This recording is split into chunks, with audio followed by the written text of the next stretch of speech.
Hello, hello, beautiful people of the internet. Hello, Roxanne, it's me, Eagladub the Chowser. Let's get this party started. So, current state. Team's looking real strong. We have 2 bros that I want to get up to level 11. And then at that point, the team will be ready for the Black Monolith. So I think what we will want to do is just do some fighting in this general area, make our way south, do one last sweep of the southern cities. Realistically, we probably have all the consumables we could ever want. We are still going to swing by the ancient statue before we make our way up to Monolith, which is like way up here in the corner. And even though that's going to be a long trek, the idea is we're probably going to drink a lot of potions and get a lot of bros sick. So you gotta ask, what do you think of the Star Wars meme? It was excellent. Roxanne, it's me. Roxanne, it's me posted a meme of,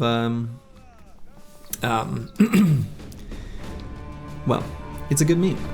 You just have to join the Discord to see it. It's very good.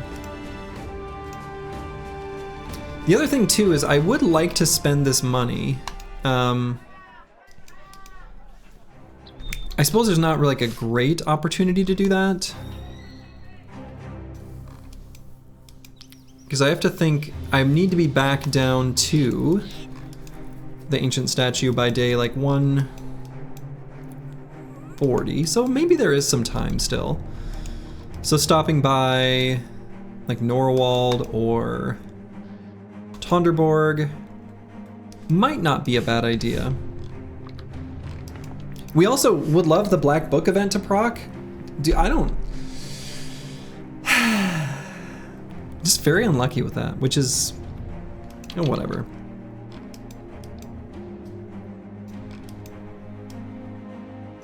So yeah, I guess maybe what I'll do is get a weaponsmith and armorer there. That's probably sensible. So we'll explore like, maybe I don't even bother up there. I'll just explore this area, then we'll go to Wurmberg. Reading's hard. True. You always make the best memes. You are a meme lord.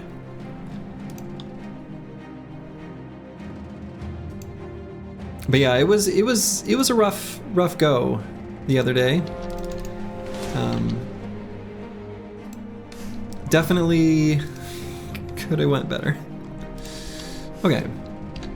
I'm kind of wasting the training experience a little bit with this fight. Yeah, whatever.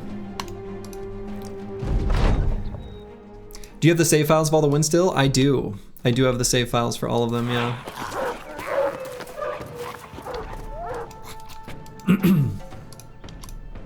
Hello, George Rockland. Welcome, welcome.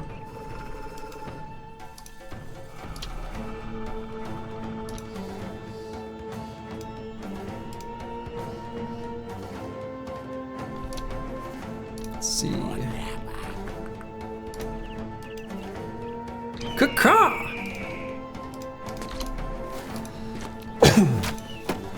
But yeah, I keep Slugzoo is teaching math on stream. Like Battle Brothers math or like mathematics math.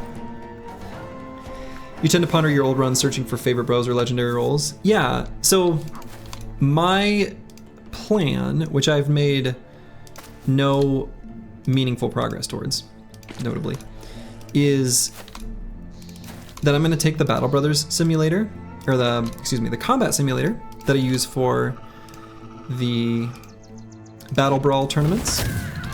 Information on the next Battle Brawl to come at the end of this stream, by the way. Spoilers. Anyway, I plan on taking a look at that mod to see what can be done to it to make it possible to have squads fight each other. They'll be controlled by the AI, so it won't be, you know, who knows how it'll turn out. But I plan on seeing how that goes.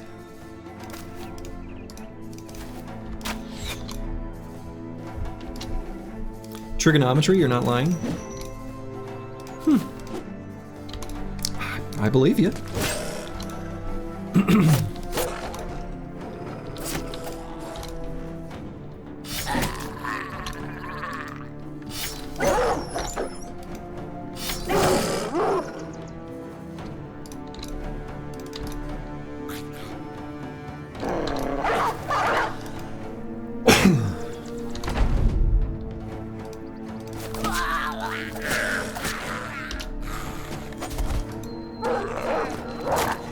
The real question is why would he be streaming math?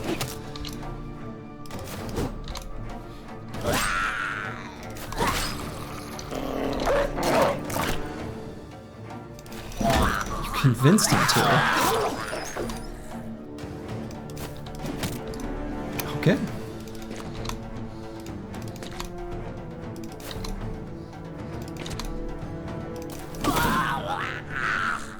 Okay, so kind of a waste of the training a little bit. Maybe shouldn't have fought that actually, but that's okay. Take a peek on one of these mountains here.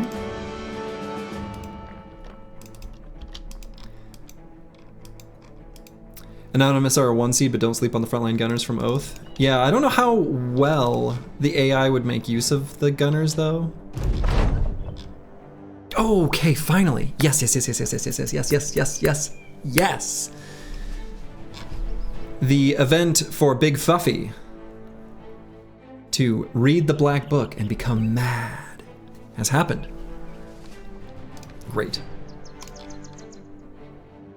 We like this very much.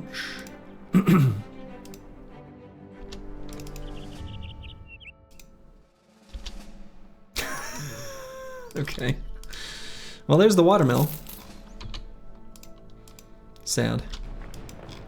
Sad. Okay. Let's make our way to Wormberg. Might stop by this Briggy camp. Do that quick. Looks like we'll be going there at night.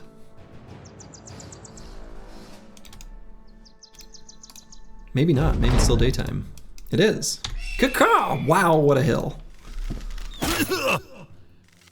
Was Trinket lost during the fight in Goblin City? It was. Did we find the ancient temple? We have not. So unfortunately, I think what that means is we will probably have to do the Black Monolith with no holy water. Which, honestly, the holy water is kind of a big deal.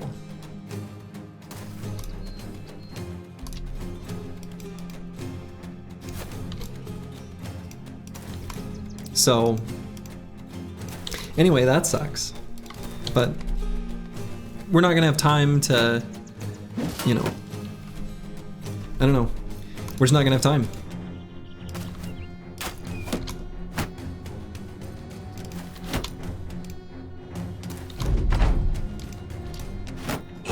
Yeah, this hill is one of those fights that if we had fought this camp at the beginning of our campaign, I'd have looked at this battlefield and just been like, nah, we're retreating. I can't do this. This is pure pain. Yeah, we have one holy water. Yes, Eagledub is right.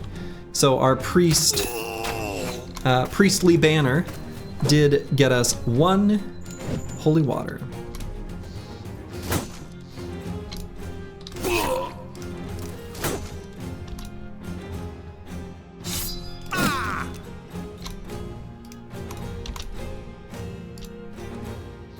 Cliffront property, yeah.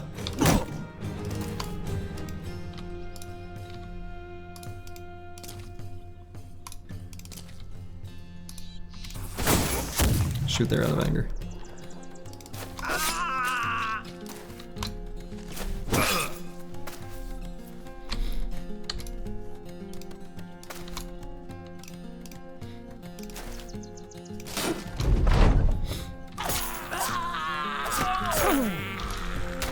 Catal doing work.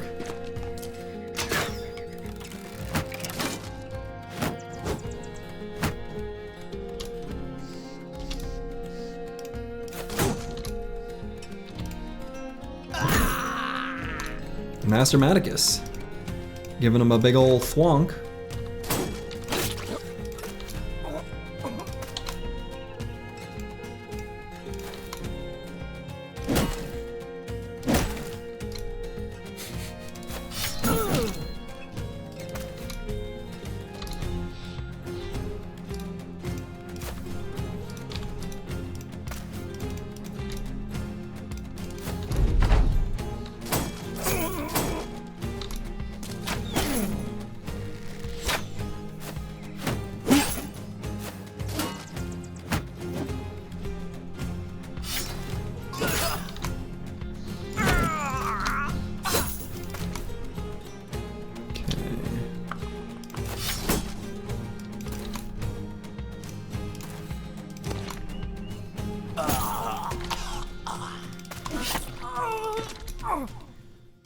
Alright, cute little Briggy camp.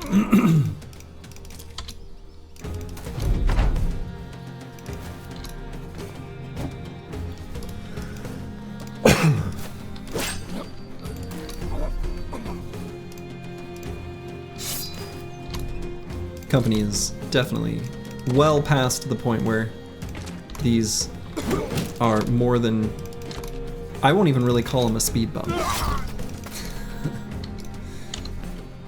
They're like an inconvenience, you know?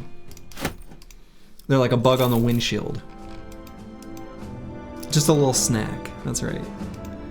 Just a little snack. The grasslands. Alright, so we'll go back to Wormburg here. Haven't been here in a hot minute.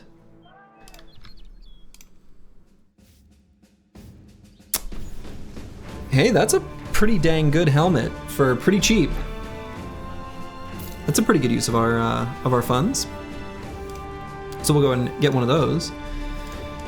As for who will wear it, I feel like it makes a lot of sense on Ball Install in here.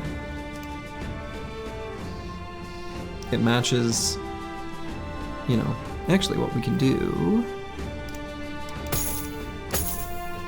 Let's give him that. Cool.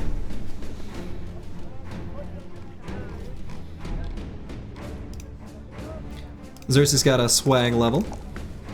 Go and allocate these points. Ball and Stone with a swag level. Hey Sins, welcome, welcome. Finally hit level 11 here with Thomas the Train. Now he may be the bro that we give the water skin to. Even with Flail Mastery, we will be giving him Backstabber because, well, 68. So even if we fix the missing finger, it's like low 70s. This is the kind of bro that Backstabber is still going to be necessary on, so we will take it. And I think I'm still going to go underdog. He's going to be a little vulnerable from a resolve perspective at just 53, so that'll be something we'll keep in mind for how we use him. But I feel like those two perks are still what's needed. So yeah, we're still just gonna get level 11 on Crack-a-Lack-a-Lack-a-Lack.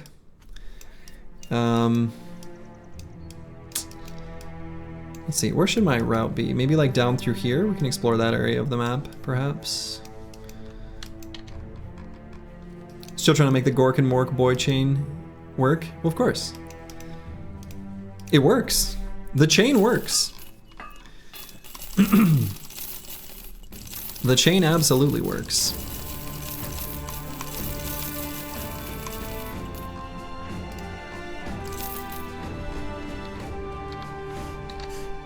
Chain works wonders, in fact.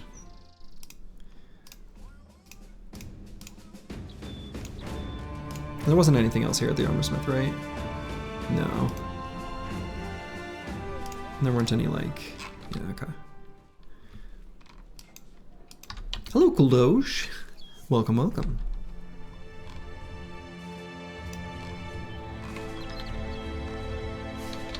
How we doing? Okay.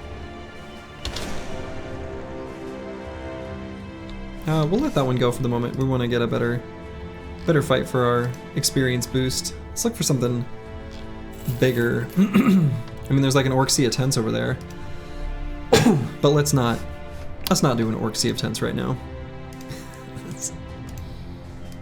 Feels mildly unwise.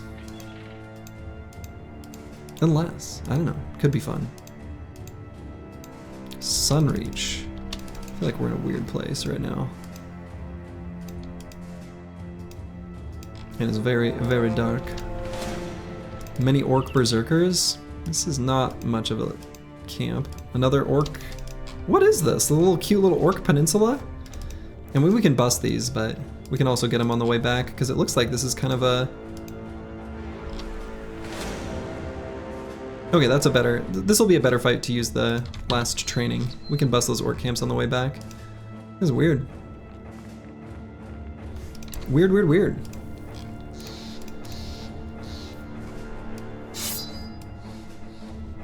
Well, I suppose we got the necrosavants to deal with too, so...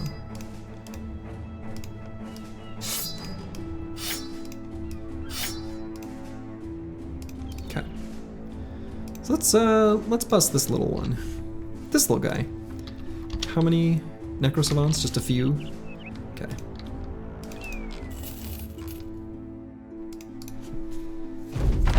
They're all camping out for the 2025 Florida Man Games. Yeah, we're gonna be wrapping things up with the run this evening.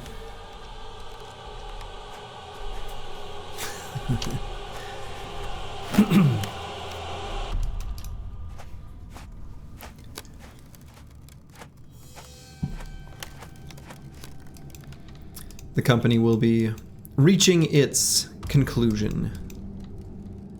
Let's see, we'll still make a... Caca! Only one necrosavant is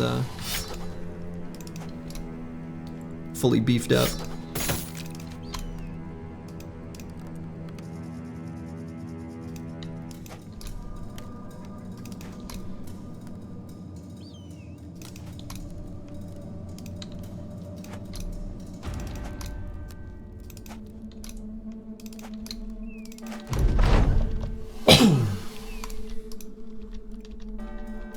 Okay. Come at me, bros.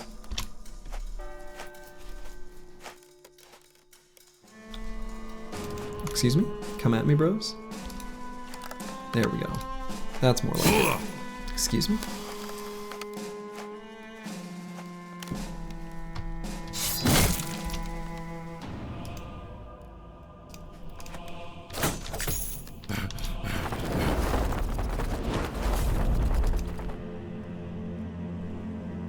Kind of a cute little spot for that necrosavant to fly into.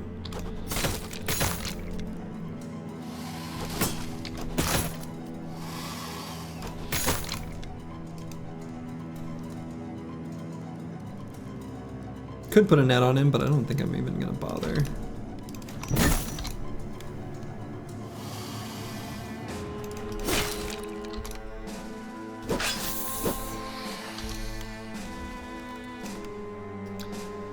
You're doing the running from police with gator obstacle course, and the pool noodle jousting in mud oil pit. Still need one more person for the inner tube. Don't spill your pitcher. Bumper cars. Sounds like a man that's been to Florida to me.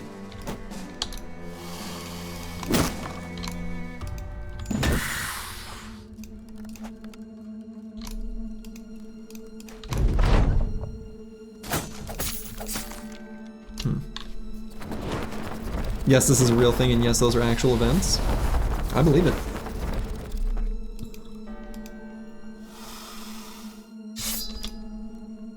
Okay, this one I will put that in.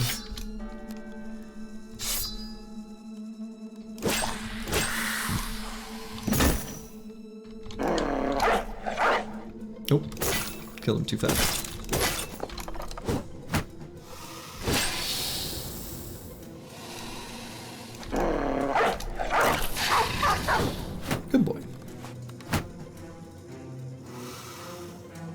Sadly, you won't be able to join the Florida Man games. They don't accept out-of-staters. Well, no unless you try.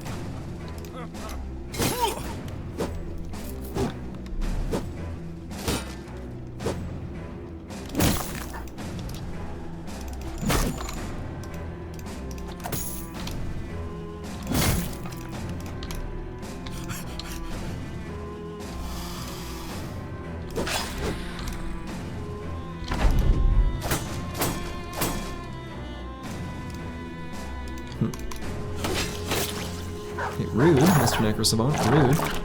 What did Snoozy ever do to you?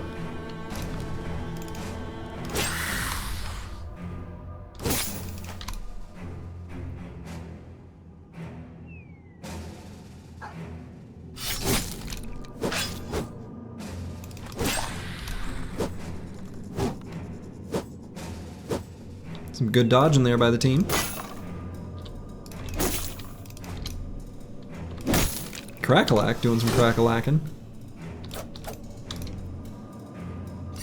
As a side note, this particular attack right here is a perfect demonstration of the benefit in the Black Monolith fight of opening up with some fire pots on the Ancient Legionaries. There's a lot of Ancient Legionary armor pieces that are just shy of being able to be killed by like a two-handed flanged mace or like Mansplitter or even Heavy Rusty Axe. But if you do just a little bit of damage, then it pumps them into like really high one-tap kills afterwards.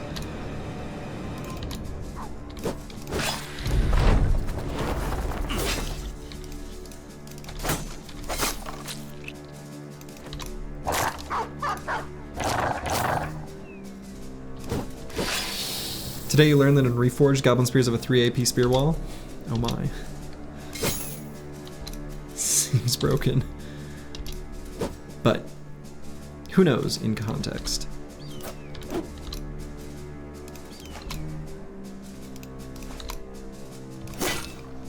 Okay. So that was a good fight for Crackalack to gain some experience. Oh, what the hell? Okay. Here's just a forged armor set. Just like, and a really good helmet. Holy Jesus. Wow. Okay. Thanks, game.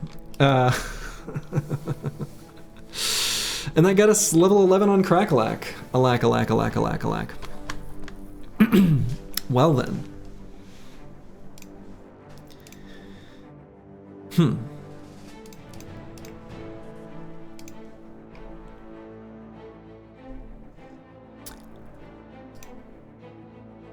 PC Space Goon, thank you for the raid.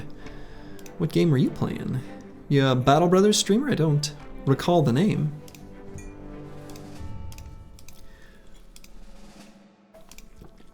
All right, crack-a-lack-a-lack-a-lack-a-lack. Let's see, what are the remaining perks that we're gonna get here?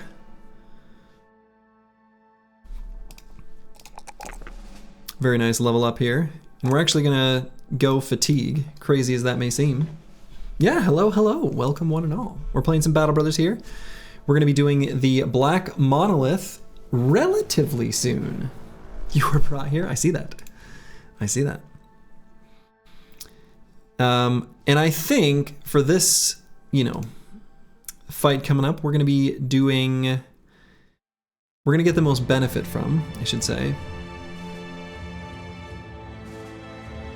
Quick hands for the whip. I think that's real handy. And what was the other one I was? Oh yeah, and I might get this blue skip turn button. Crazy as that seems. You're an occasional Battle Brothers streamer, been slamming the hours for the last week about. All right, cool. Well, welcome Raiders.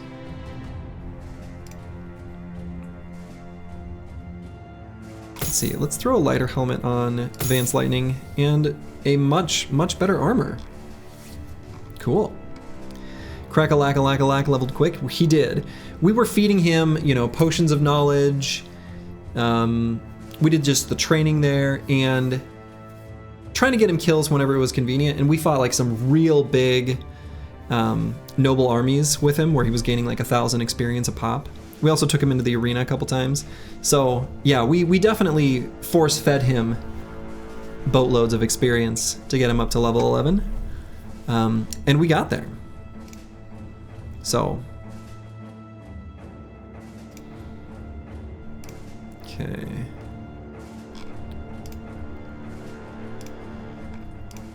We'll want to put an attachment onto this piece of gear. Need to run, raid and run? No problem. That's usually what I do too. So, thank you, PC Space Goon. Yeah, and we may just not have a use for this helmet. And actually for the Monolith fight itself, I might do something like... Well, no, I don't know. He doesn't have the fatigue for that. I don't know.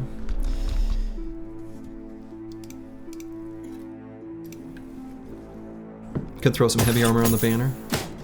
He's not usable. No, I think we'll probably just leave the team as is. But hey, we got a new shiny. And we love good shinies.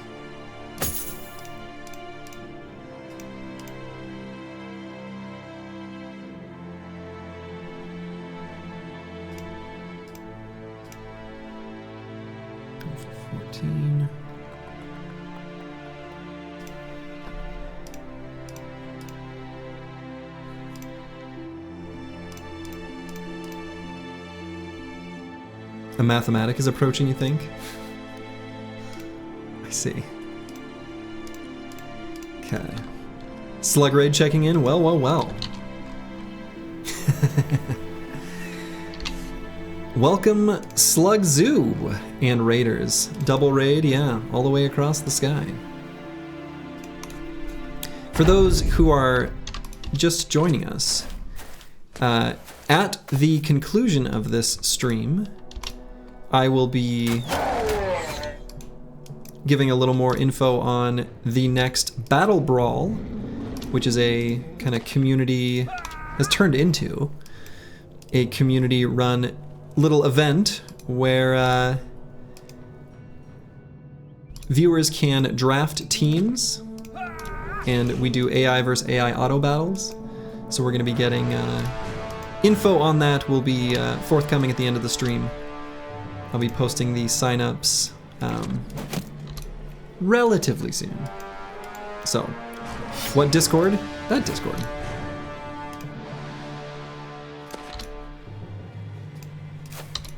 The last couple battle brawls have been a ton of fun.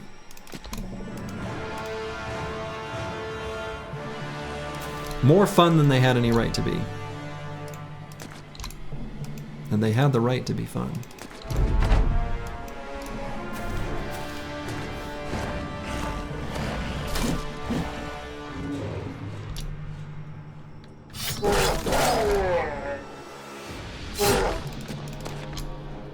That was a fast join. Well, assume he knows how to click the buttons.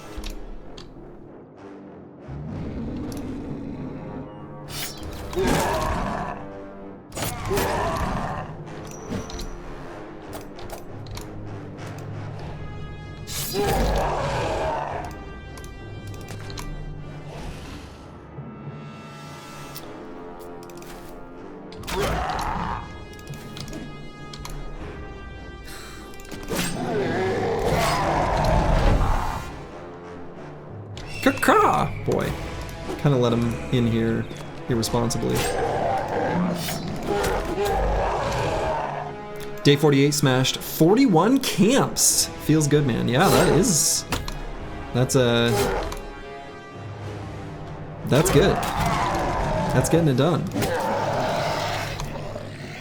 What origin you playing? Don't forget Thomas the Train. Yeah, so Thomas the Train was the victor for the previous Battle Brawl. He won with some frosty unholds. The point value of that unit will be nerfed. Poacher's nice. Yeah, Poachers is one of those origins that, because of their bonus speed, if you get off to a good start, you can turn that into a great start, which sounds like, obviously, you must have.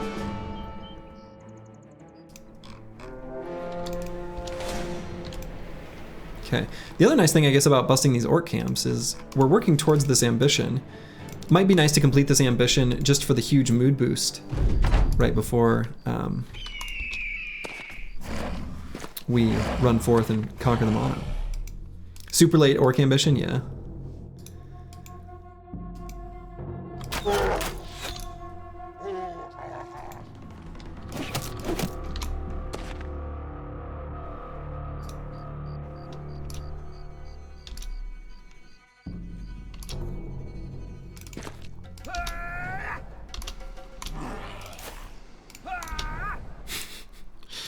Sound effects are so funny.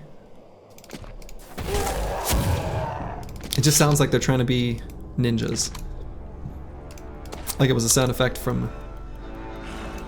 Anyone ever see the movie Surf Ninjas? What a classic. That's what it makes me think of. Terrible movie. I went back and watched it. I won't even say like as an adult. It was like... Oh... like almost like 10 years ago. And upon rewatch, wow, what a terrible movie. It's a bad movie. It is pure trash. But I liked it as a kid. Young Slurgy was dumb. That's the only conclusion I could possibly draw from that.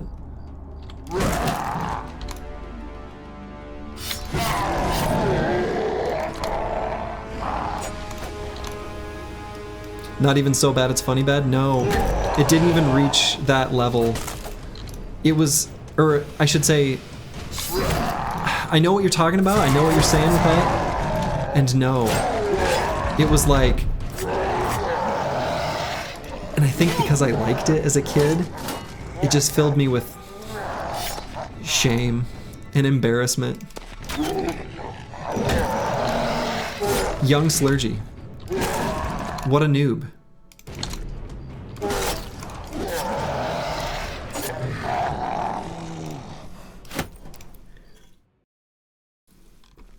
Alright, let's see if we can bust one more orc camp. We could head over to this Sea of Tents. Maybe that's irresponsible.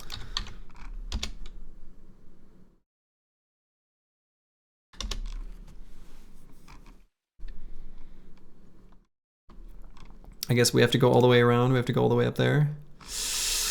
Sure. I think we've got time to do that. We'll take a look at what's there. There may be another smaller orc camp we can just do in front of it. Surf Ninjas is streaming free on a couple channels. Well, if you want to feel sad.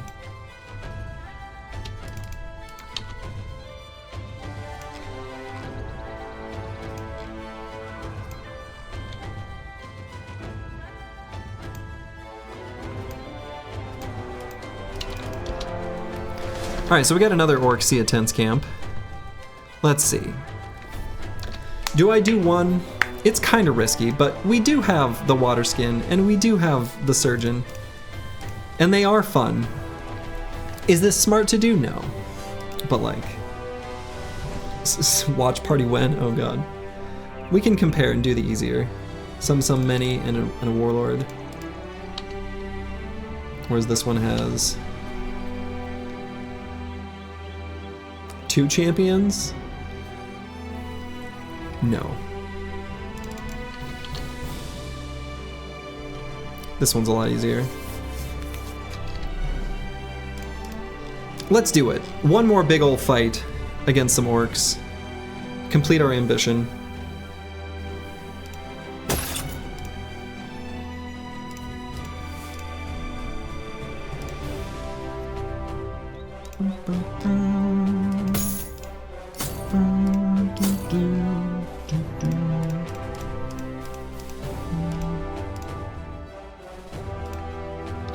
No, we probably shouldn't. This is actually really stupid. Nah, whatever. You only YOLO once. I'm feeling saucy. Let's get a caca. Caca! Okay.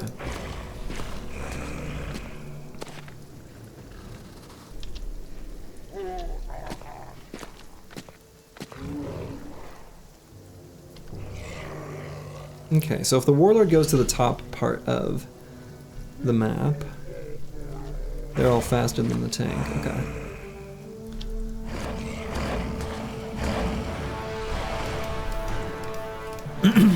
So tank can go here in Indom, other tank can go here in Indom, kind of against a couple cleavers, which isn't perfectly ideal.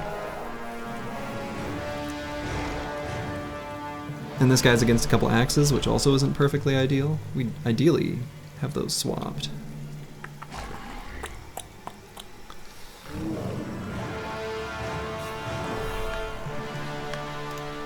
So why don't I actually do that? Even if they don't Indom this turn. I guess Nexiter could go here. Indom.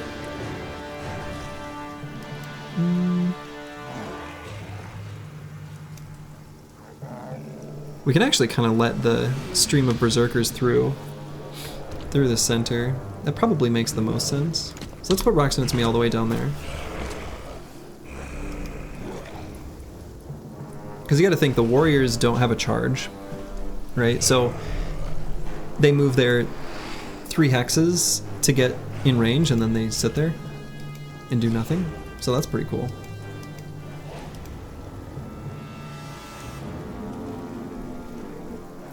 So I might just leave Thomas the Train exactly where he's at. We're gonna walk forward with Eagledub.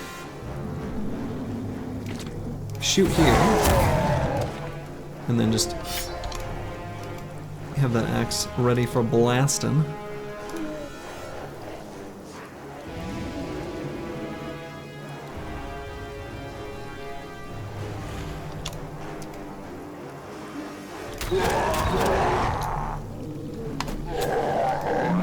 Nice one, Snoozy.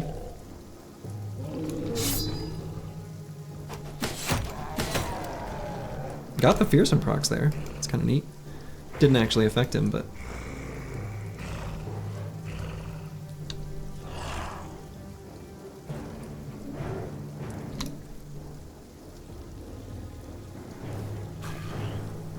And probably leave the banner right where he's at. Leave Cracklack where he's at. Put an Exciter. Could go here. He's pretty durable.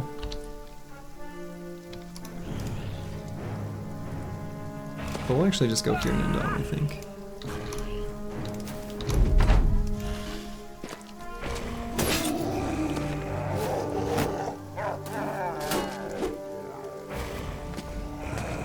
Here we go. Alright, I think that's a pretty good start for us.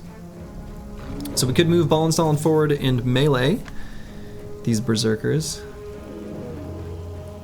I think if we soften that guy up with Eagledub, Ball and Stalin can finish.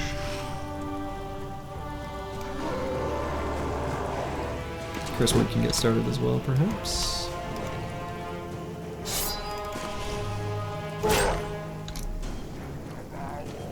So we're gonna wait on those guys, let the warriors come forward.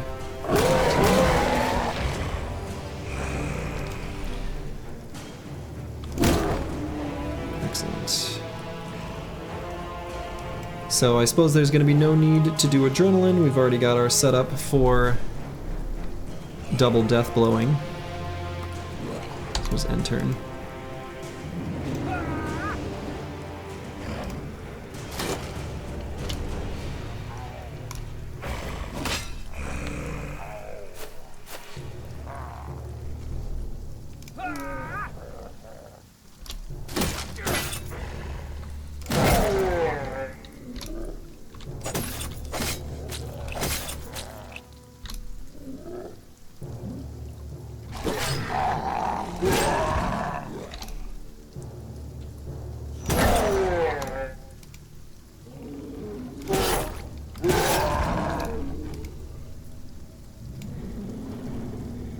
Oh, we're faster than them. Huh, okay. Even after waiting. Kind of annoying a little bit, but...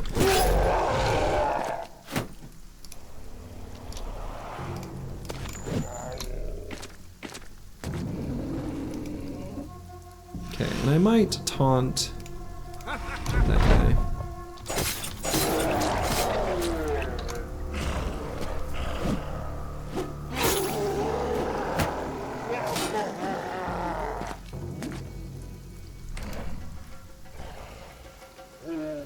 Okay, we may need Snoozy 702, to get bailed out with a smoke pot. So let's just hold there for the moment. But we don't have one. Ugh. So then in that case...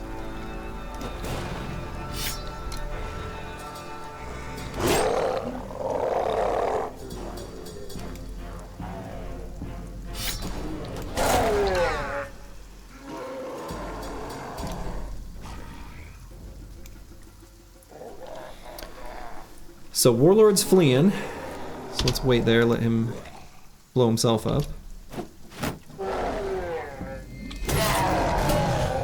Ooh. Missed our decap, sad.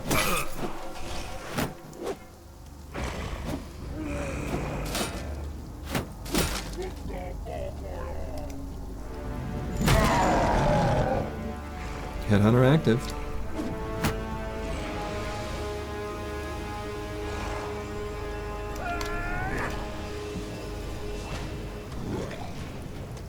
And I think I probably taunt this guy again. Yeah, so that means we're not gonna do... See, I suppose I can actually taunt this guy too. Faster than young. I run. Oh, he can't.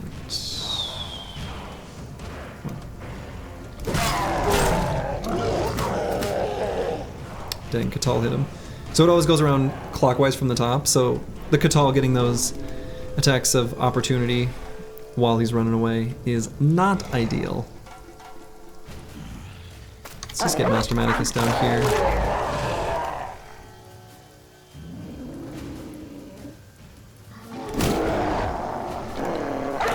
Just beat the crap out of that guy. Try to down him as fast as we can.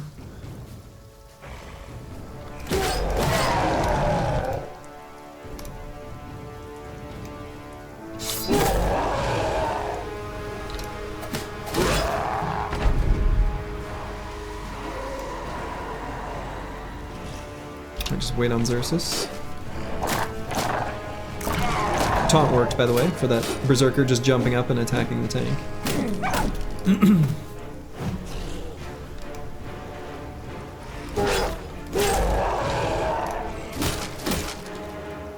To check on the condition of his shield.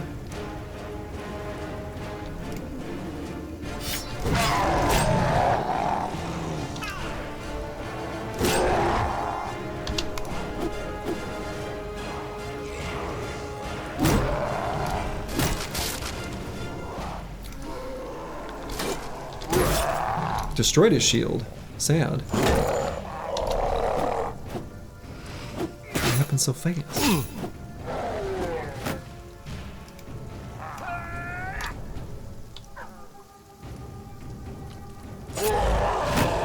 Got another one we'll pull out.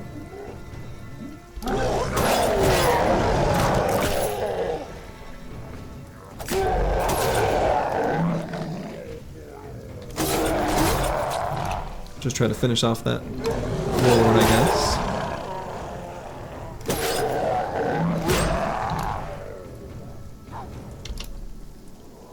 Shield? What shield? Yeah, it's kind of what it seemed like.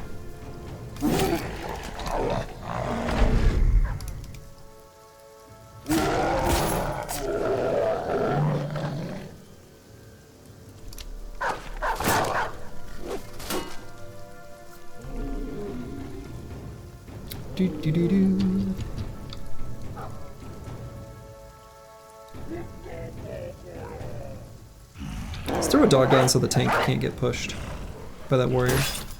Or tank down. A dog down. Yeah, a dog down so the tank can't get pushed. Slurgy, what's your position on Fearsome? I believe that Fearsome is a good perk.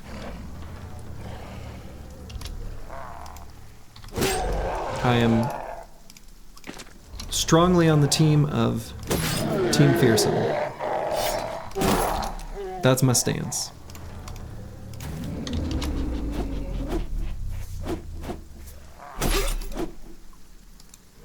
He'd rather pick Blink Strikes over Fearsome.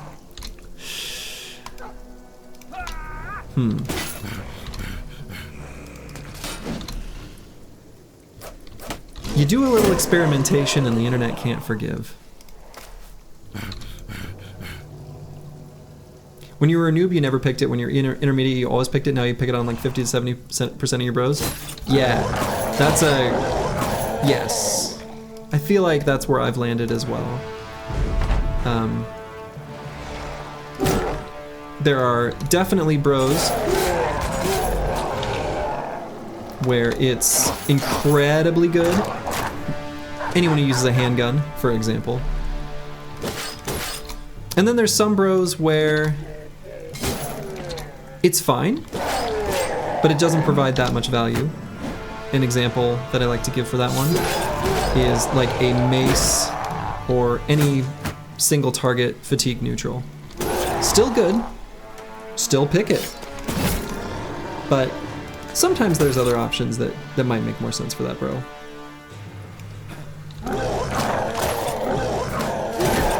When you're a newbie, you thought you had to build around it, like high resolve? Yeah.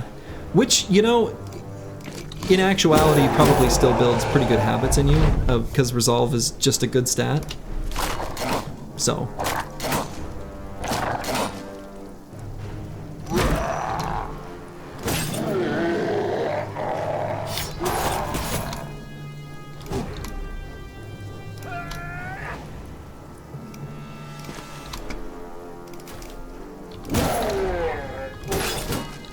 Alright, well this will get our ambition complete.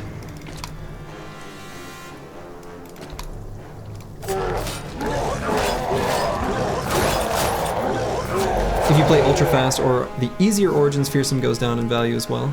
Well yeah, so if, and by fast, it's, you know, there's people whose playstyle is like, they want to do speed run Black Monolith, for example. When your end goal target is a fight where a perk does nothing, obviously, it's not gonna be good for that. But even though that is like the target in this series, that's not how I am playing the game, if that makes sense. So, yeah.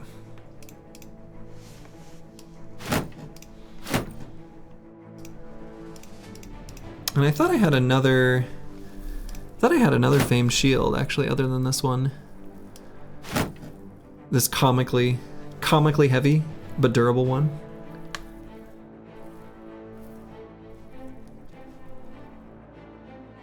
Could still keep it in this guy's pocket, actually. Kind of more interesting there.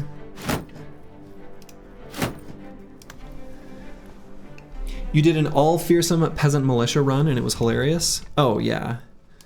Especially if you open up with like, you know, I don't know, anything that attacks at an AoE. All right.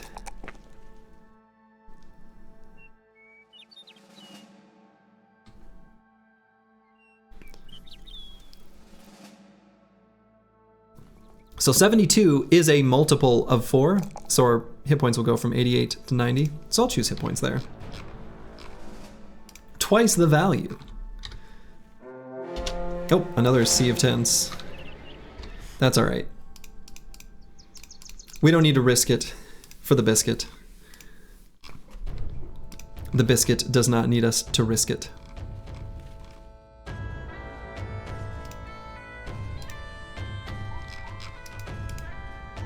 You found an S tier famed sword lance. It's like big sword lance that you some hot lobbyist chick directly to your residence. Dude, an S tier famed sword lance is one of the best weapons you can possibly find. As a sword lance, certified sword lance neutral.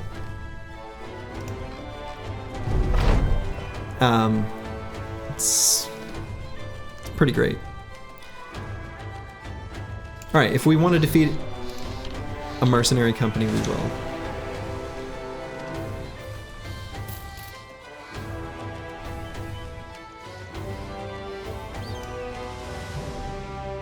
Okay, will we make it to Hikma before nightfall?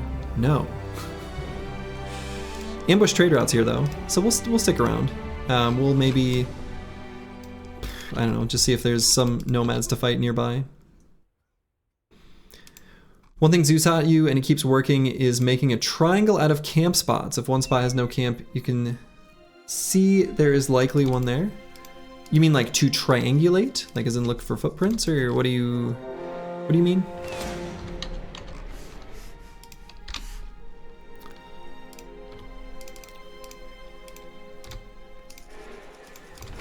My goodness, look at all these little cutie patooties. That's what he means, okay. Yeah, following the footsteps, obviously like Beast Slayers, we were able to make pretty good use of that throughout this, where we could see footsteps from, you know, infinite distance away, sometimes almost too far away, where it's like, where is this camp? Triangulation, consistent camp spawn distances. Ah, I gotcha.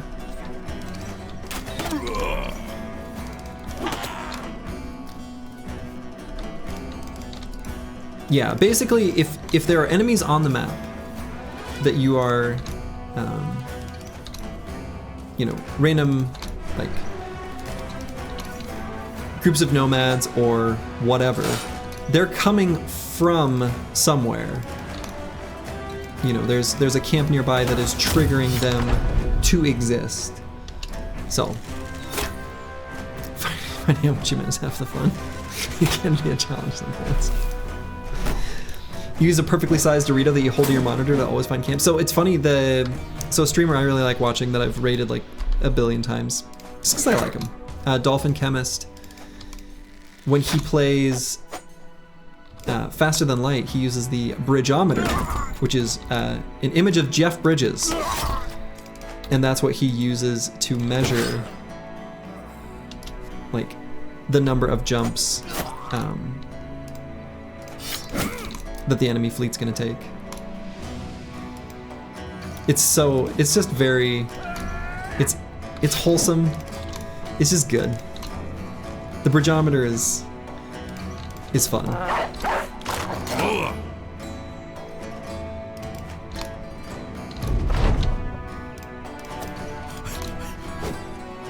Used to stream FTL, and that guy is literally the reason you play the game. Nice. It's a really good game.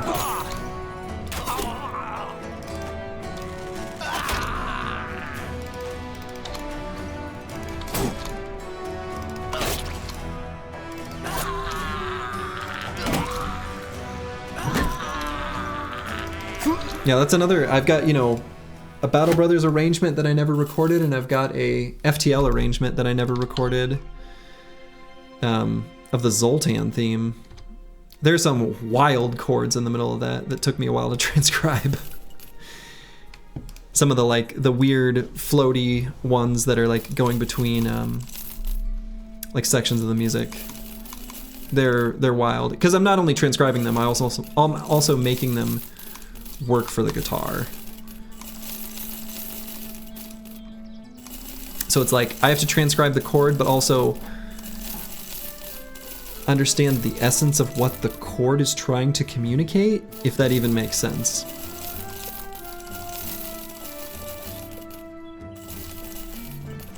Okay.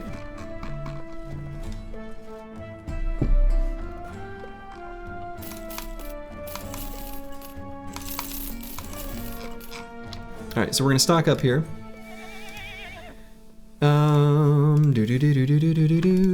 I'm sure there's no way we'll make use of that many of those potions, but we'll stop by the other southern cities here.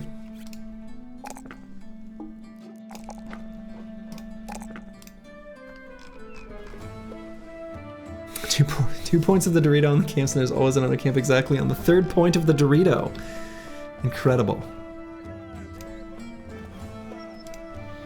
I suppose I could craft a couple War Dog armors. From the Unhold Hide. May as well do that. We're not going to use the Unhold Hide any other way, so I suppose these doggos get themselves an armor upgrade. Like my boy Mango here.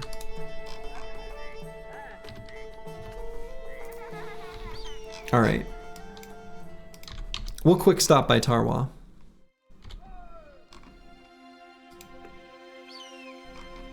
We are also, I mean, I shouldn't rush this too much. We are about to get the library. We'll just like fast play it. I don't need to, until like day 140 or so, that's probably when I'll visit the ancient statue. That's when I'll need to go to it.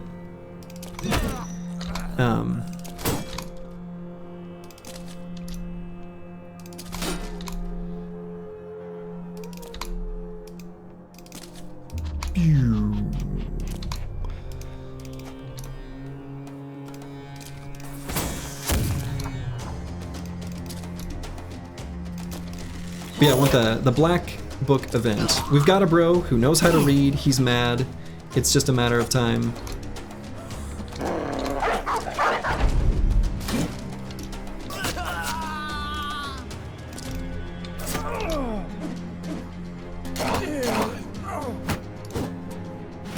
Still no Read Black. No, we got it. We got the Read Black Book event. We now just need the shady trader to come by and offer it to us. Whatever his name is. I can't remember.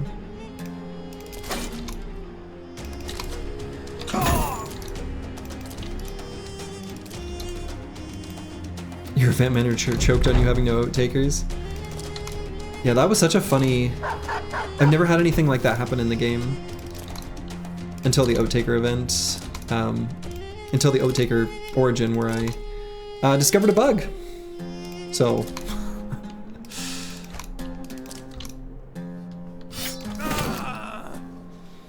So do you know Mango needs better armor because of how low his HP is? Yeah, he's a little nerd.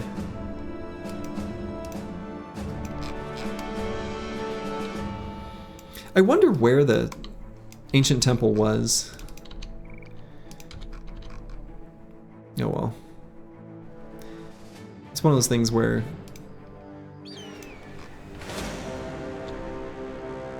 I don't know, whatever. Would have been nice to know.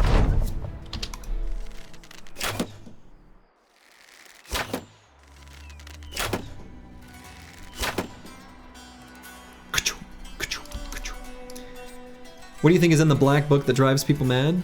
Well, I don't know. They do say that as soon as you, the mercenary captain, look at the pages, they contain nothing. So.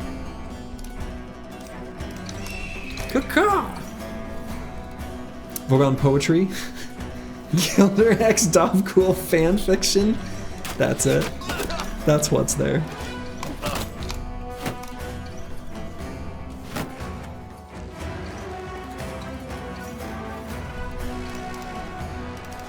Some sort of weird Gilder with tentacles, I don't know. The tentacles were entering all sorts of crazy places. There was a giant mecha Gilder.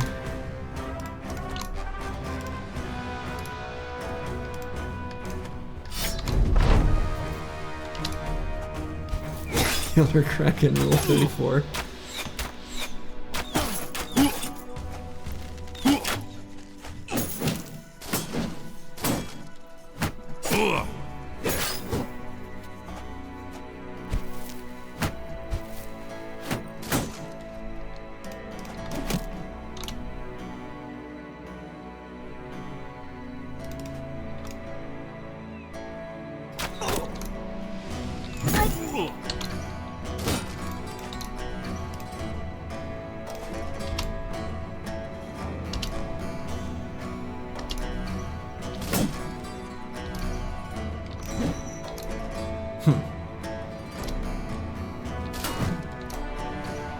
We're not hitting them.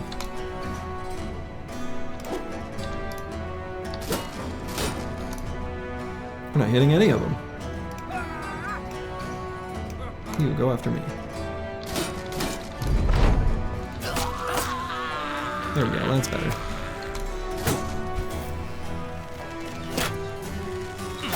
Wait, is that Grib on the battlefield? Right here? Yeah. We got a grinner.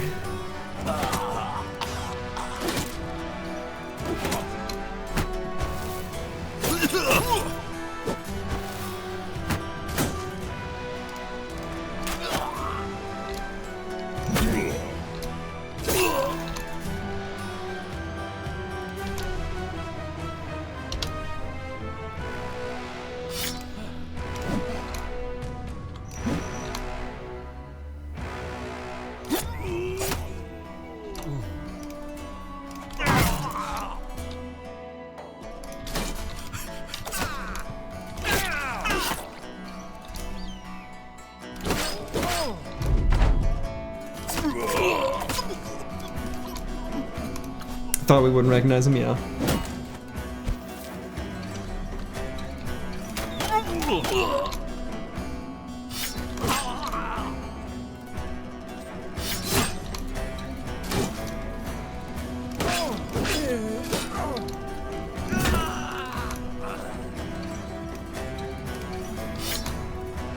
This group of nomads fought surprisingly valiantly, all things considered.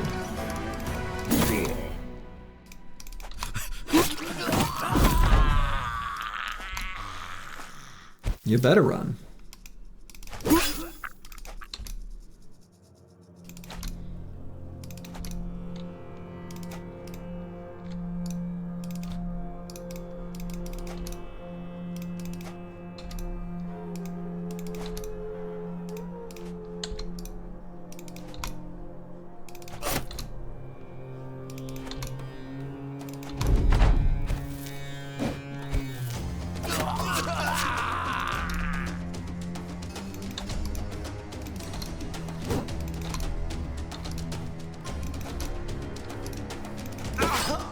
All right.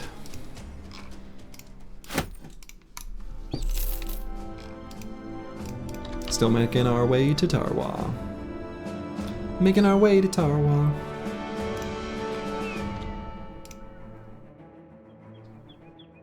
They've also got ambush trade routes. But still more potions for sale. This is definitely more than we need, but we'll just buy them anyway. It keeps our lives simple. When it comes time to figure out who's gonna use what, we'll know our answer, you know?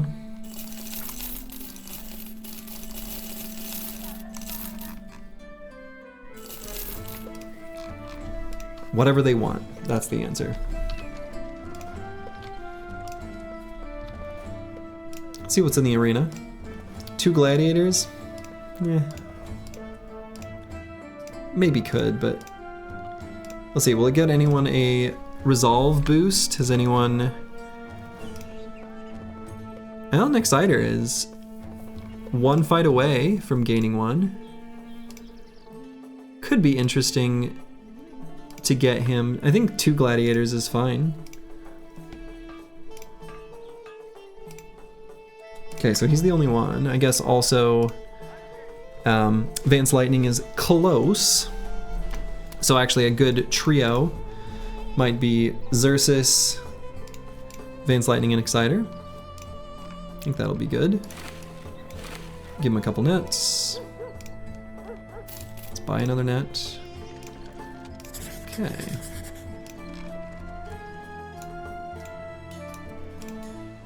Oh, also we need to look for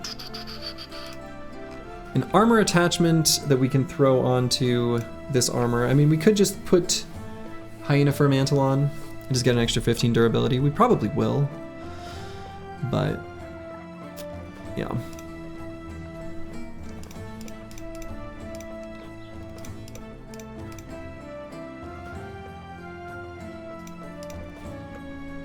Alright, we'll go ahead and do this fight.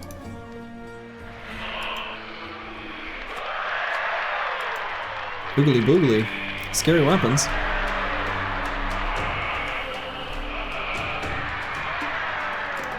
Hey you smell weird. Actually, I kind of like the way they're positioned. Because they like can't get to here, but they could go here or here.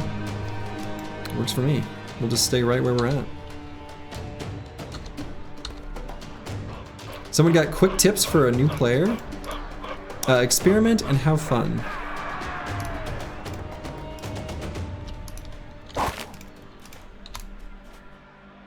That's my main tip. New player alert? Do we need an alert for that?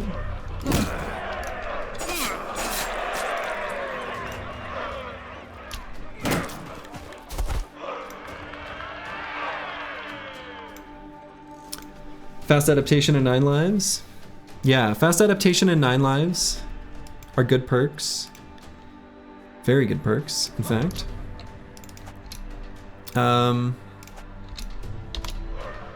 What else?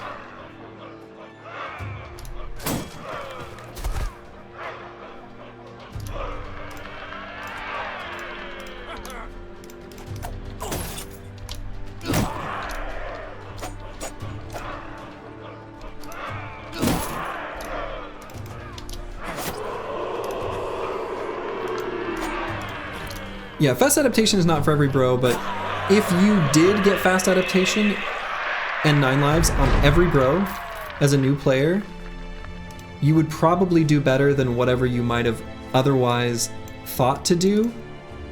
I think that's probably accurate. New players tend to overuse shields. Yeah. Yep. New players probably tend to overuse shields. I think that's true. Shields are useful, but not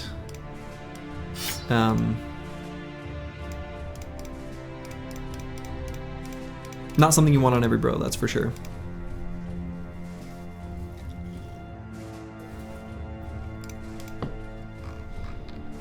Yeah, new players probably also overuse Berserk, but I think as a new player, by the time you get to like, hey, you're reaching level 8, you're starting to figure some stuff out.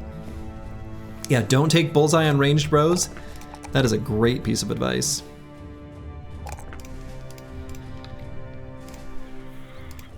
Okay. We can stick around for one more arena fight.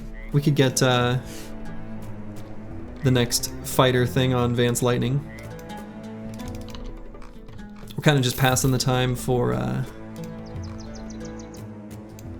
book reading event. Oh my god! Well, okay, we got it. And so in this case, I think we're gonna do the 2 jugs. There's a couple perks that we want on a couple bros, and this will get us there. So we've sold off the black book. Your shield? No, dude, you don't need that. You've got this. This thing is good enough. So,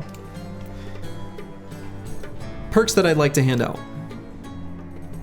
Serdova the Bear, I think would benefit a ton from Sword Mastery to bring the cost of this attack down, so that he can be a monster in Monolith. We also could, if we wanted, make use of one of these big chunky armors by just getting forged on someone. But I don't think I want to. I don't think there's enough fatigue for the bros that we want to be doing damage. Give it to you? I don't know what we would have it be though. Like you don't need it. You just simply don't. You got all the perks you need.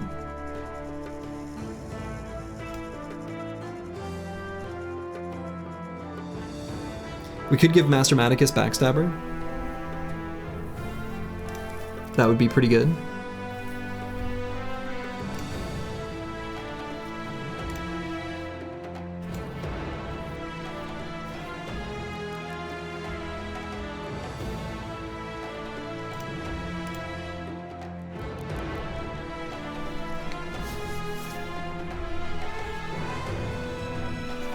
You really want to rotate? You will not be rotating. You're going to be helping the team by being very far away. Alright, we're going to get this jug on Serdova the Bear, where we'll be getting Sword Mastery, as previously mentioned. We want to make these attacks down to 7. That is suddenly far more reasonable once we give him a second wind potion. Rotate is a waste. I think let a new player use rotate and learn from it, but encouraging a new player to avoid rotation is a good idea.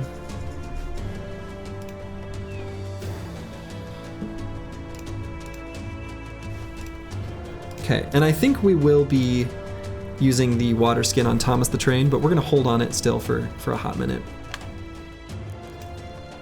What about Relentless? No, he doesn't need Relentless. Well, he's not using his initiative in any meaningful way.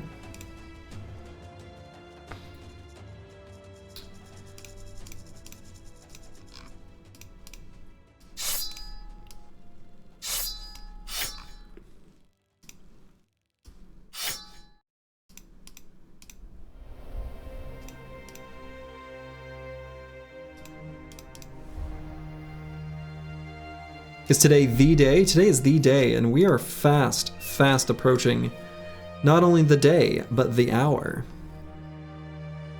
because we got what we wanted, which was that last event.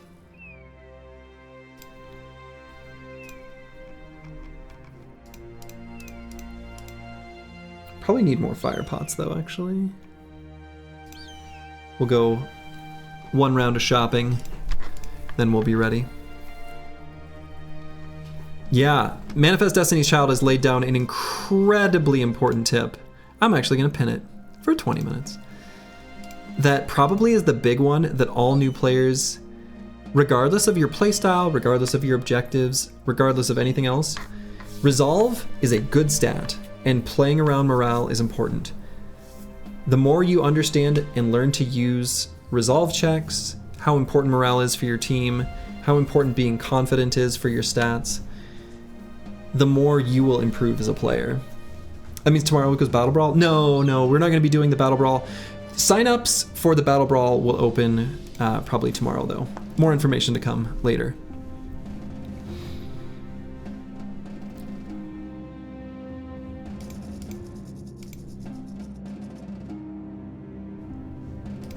So, let's see. Last perk.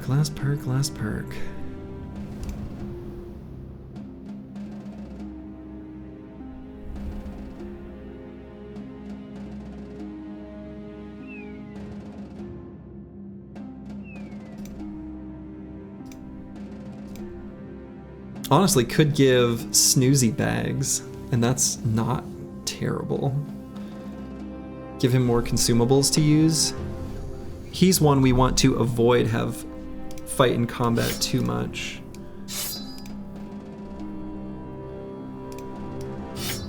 Like in melee, relatively speaking.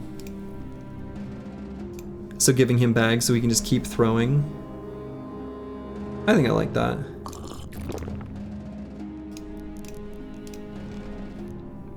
That'll be good. Cool.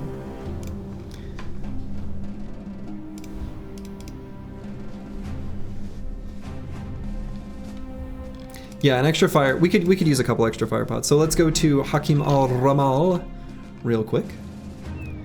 We're gonna stock up on food as well, because we're gonna be making a real long journey.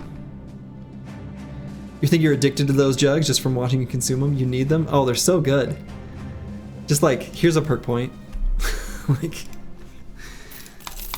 all right, there we go. That'll be better. We got some more pots. And they've got ambush trade routes here too. All right, so we're gonna buy a whole bunch of food to make sure we've got lots of it, because we're gonna need lots of it.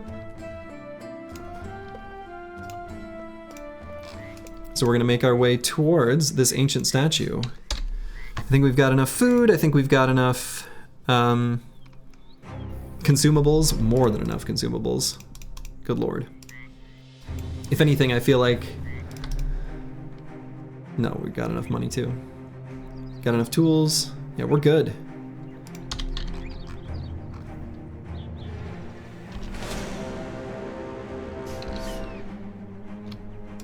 We'll do a cute little warm-up fight here. Keep the mood of the team high so we're not going too long between battles.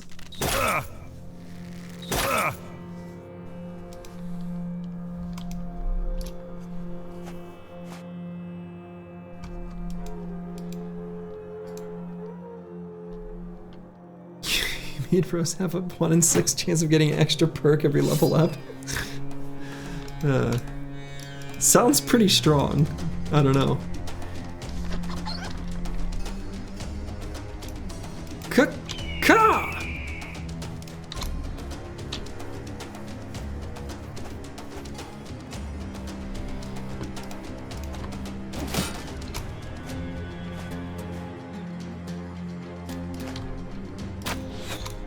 I mean, it sounds fun though. Yeah.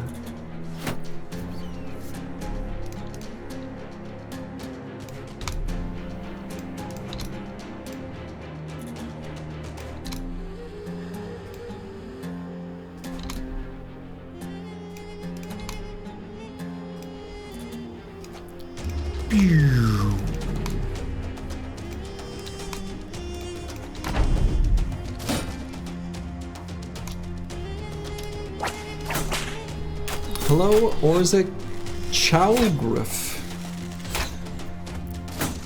Do you walk into channels and just say hello to see how people pronounce your name? To see how they struggle? Battle Brothers is an amazing game? True.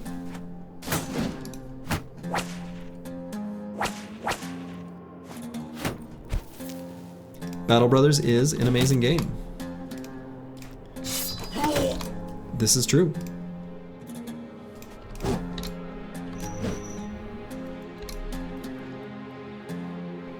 We don't have the most accurate of teams here.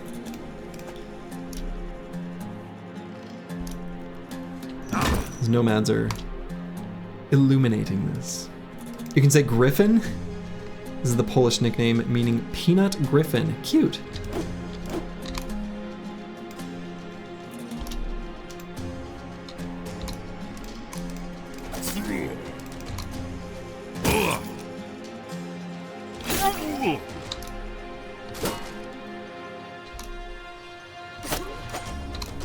Peanut griffin. That's fun.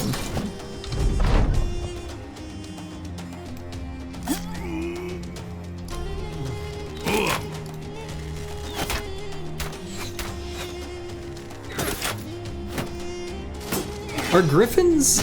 So, you know, I just realized this. Griffins are obviously something that originates in some form of presumably, you know, European or maybe even Central European, like folklore. But I don't actually really know their origin.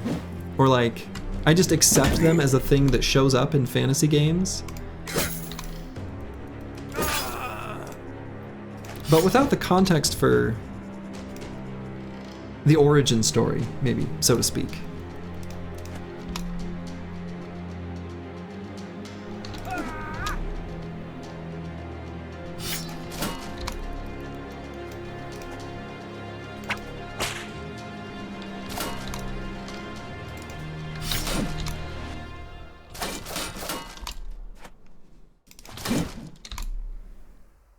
Guy's good with a shield.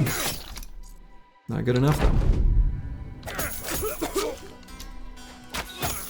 Griffin, it's a very old symbol in many countries. Nobles use this symbol. Sorry for me. Yeah. I mean, I recognize it, and I recognize it as like a noble symbol, but why? I guess that's my real question. But why? Where does it come from?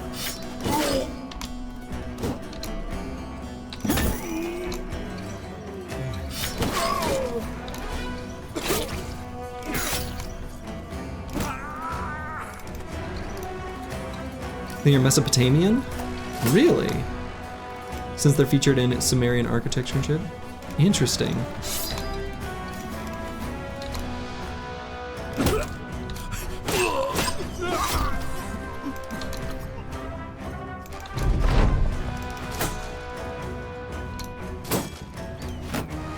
Gonna read the Wikipedia. Yeah, probably actually. Man, I don't do it that often anymore, but I used to go on what can only be described as like Wikipedia deep dives or rabbit holes, where I'd be reading some random Wikipedia article on a dumb topic, and I would just like go from article to article, just reading random things on Wikipedia. It's like the ultimate uber nerd thing to do, but oh, and that attachment reminds me we needed an attachment for this armor, so that's great. Junk.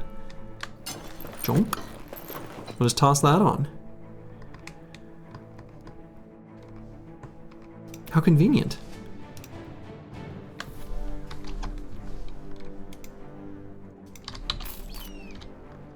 %20 of all work days should be Wikipedia rabbit holes. Only 20%. Rookie numbers. All right. Have you seen Wikipedia speedrunning? Oh yeah, where you go from one article to another. Like try to connect corn and the Spanish Inquisition. That one should be easy. Or like, yeah, I don't know.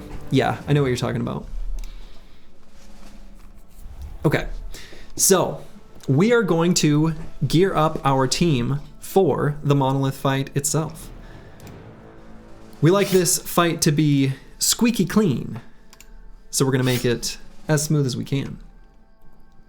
So first things first, we're going to rearrange our formation entirely. We're going to be putting our off tank way over yonder.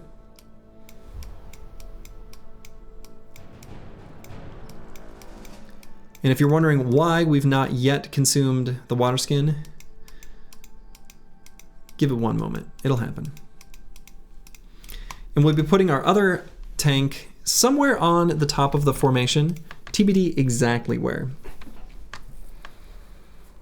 The connection between corn and the Spanish Inquisition feels like one that shouldn't be that difficult, actually. So, first things first, we're going to look at our tank and all the things he needs. We have an 80 durability shield. Now that probably, honestly, is durable enough to last us the entire fight. It's close. It'd have to go pretty long. But like, you know, we might keep this one in reserve just in case. Maybe better would be to keep something a little bit lighter. Probably we only need like a Sipar. Or honestly, just kind of any shield. Maybe that is what I should do. Maybe I should drop. We'll just keep this thing. It's light. We don't need to use this chonker. If we end up going to this one, that'll be fine. And then Nexiter's not going to need to tank nearly as long, so if this gets destroyed, whatever. Okay. So looking at these numbers, we would like where when we are stammed out, we can recover and still have around 30-ish initiative. So we're going to start by chonking a cat potion. So we'll take a moment to kind of do the math here. We get fully stammed out, and we'll go from, speaking of math, 55 minus 76. So we'll go down to minus 21 fatigue. From minus 21, when we use recover, we'll recover half of that. Half of 76 is 38. So negative 21 plus 38, we're going to go up to 17. We'd like that number to be a little bit higher. So actually what I'm going to do is either rearrange where we give him the helmet of the Ijirok and a different armor, which we maybe could do. Let's see, because this is 36 and 20. This is also just straight up 36 and 20.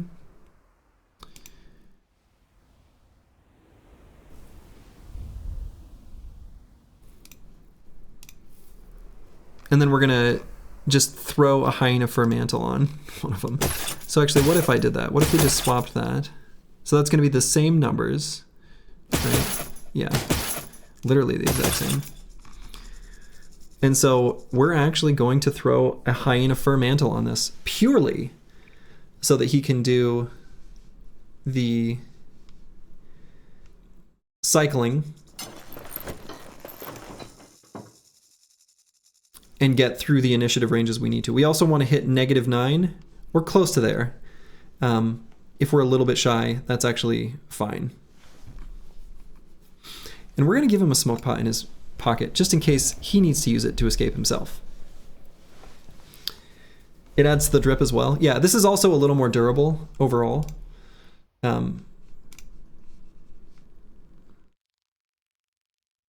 don't know. I don't know if that was right, but it's what we did.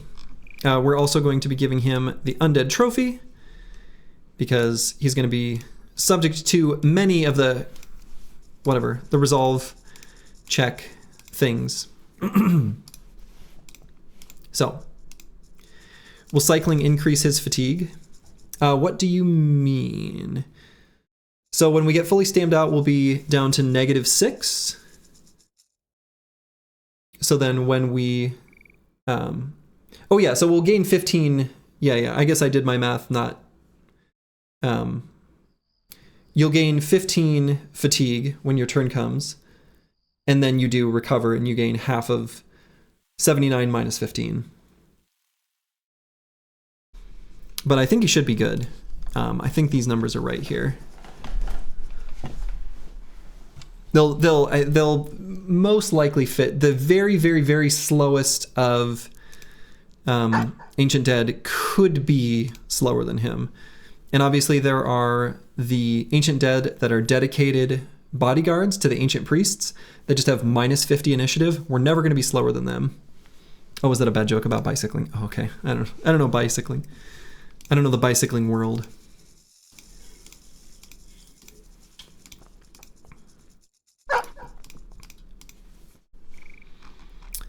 Okay.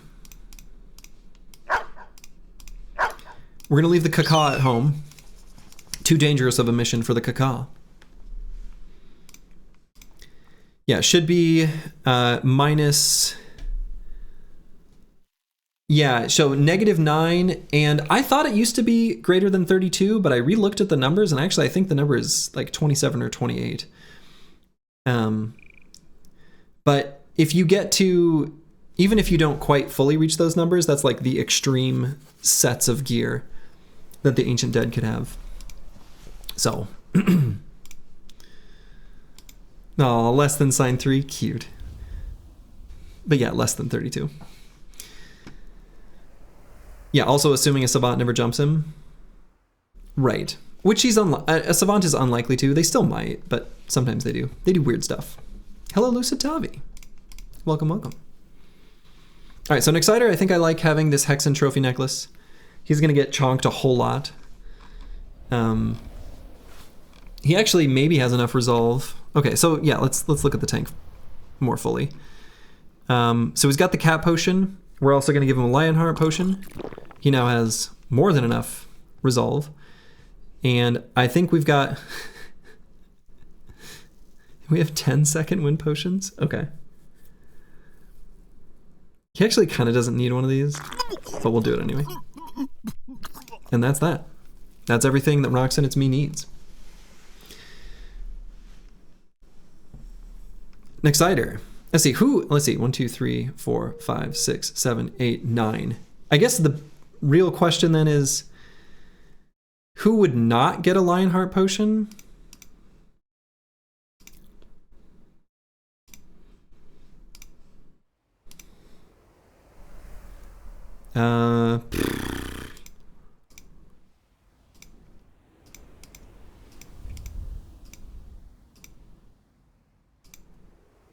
Snoozy, and I guess Ball and Stalin. I guess Snoozy and Ball and Stalin will be the two that don't. So we're just going to drink a Lionheart potion on everyone else.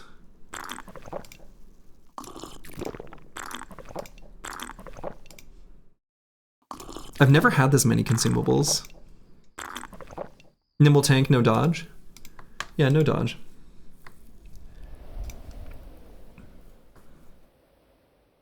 You've proved Dorito theory is right? Good. All right, so cat potions. First things first, pretty easy. We're just gonna look at everyone who has dodge and we'll give it to them. That's a simple condition, and then we'll be more specific after that.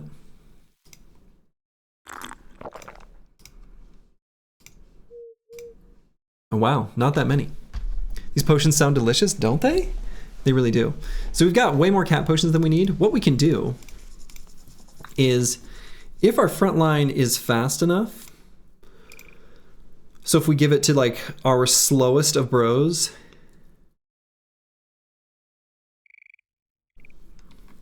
wow, he's really slow.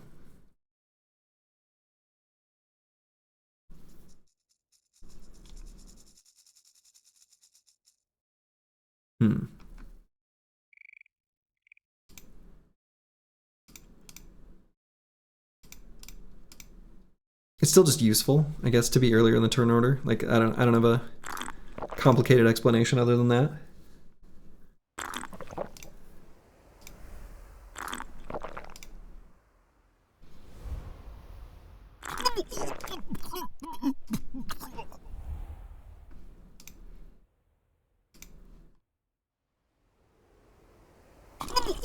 Okay. So then, second win potion. So we gave one to our tank already. Again, 1, 2, 3, 4, 5, 6, 7, 8, 9. We have 9 in total, so who doesn't need one? Yeah, I remember we have a holy water. So again, yeah, so we have 9. Wow. So of these 11, who doesn't need one? The banner kind of doesn't, and this flail fatigue neutral doesn't, and EELI doesn't. So actually we'll just give it to here, here, here, here, here, here, here, here, here. All right. Strange mushrooms. I like giving these to certain damage bros. I think Ball and Stalin actually would be fine to give one to. Ball and Stalin, Xerxes, Crack-a-lack-a-lack-a-lack. Possibly even Sir Dova the Bear. But I don't want to cut into that delicious 46 melee defense. So we'll do Ball and Stalin, Xerxes, Crack-a-lack-a-lack-a-lack-a-lack-a-lack. And I think we're good there. Can this armor be improved? No. Okay. Should we move them 9 most important bros in reserve so they don't accidentally get wasted on the way? Interesting. I've never had where I accidentally got into a fight, but it's an interesting idea. All right, so who's sick for the longest amount of time? 1 to 2 days, 1 to 2 days. Wow, not many bros got sick actually, which is kind of nuts. Okay.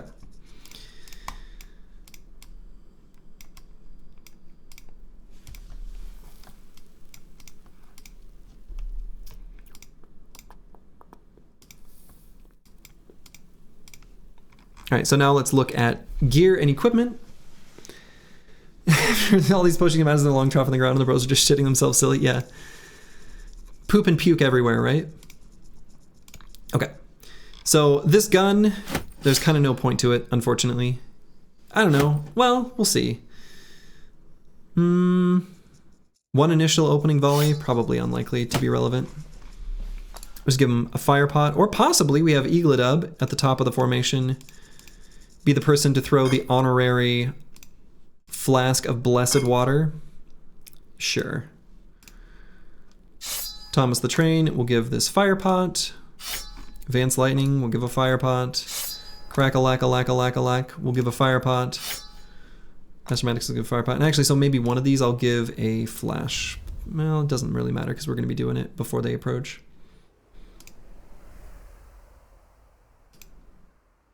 So actually, let's do this. So did man use the fixing water? Yeah, we'll get there. We'll get there. We'll get there. Patience. Patience.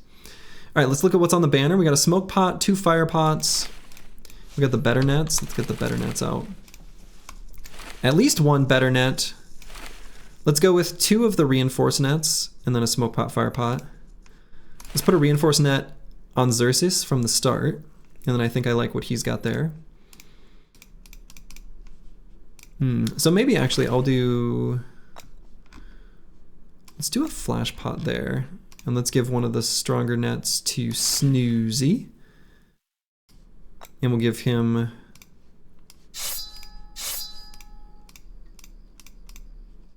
extra... I guess an extra net. Net fire pot, 2 bundles of heavy throwing axes. Okay.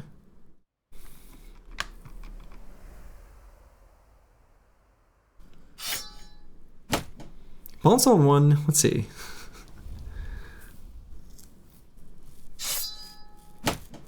Makes him a juicy target by keeping the bow out to get jumped on by the Necro Savants, so I kind of almost want to keep that equipped. We're mostly going to be using him for melee because he's actually super good at it. So we're still going to give him the bundle of heavy throwing axes, but every once in a while we could potentially want to shoot a Necro Savant with this thing. It could happen. Bonus points if it does.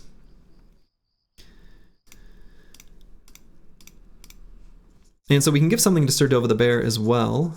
5 fire pot, I guess. Let's give him a fire pot. Could give him a net. 0 MDef and a bow. Necrosavant magnet. Exactly. Exactly. Exactly. All right, I think that's basically everything that I want to do. I think armors are all fine as is. Arrangement of the squad, so we're going to put our kind of tankiest bros on the left side, which will end up being the top when we actually enter combat. Make sure we've got flails scattered throughout. And then we have the opportunity to use the water skin. So I think the water skin, removing this missing finger on Thomas the Train from oh so very long ago, is finally going to happen. So we've now brought him up to 72 melee skill. I don't know, good enough. Replace Dova's dagger with a net. Yeah, that's a good call. Is there anyone else's dagger we want to replace, actually? No. And we can give Nick Sider a fire pot in his pocket, just in case. 72 feels weird, man, not a lot. Yeah. Yeah, it's not a lot. It's not like this is, when did we get this, bro? 136 days? Well, there you go. Okay, so we're going to visit the ancient statue, where the team will go from whatever mood they were at to practically 100%. As close as, you know, can reasonably expected. And then we're going to make this long and winding journey to all the way up here.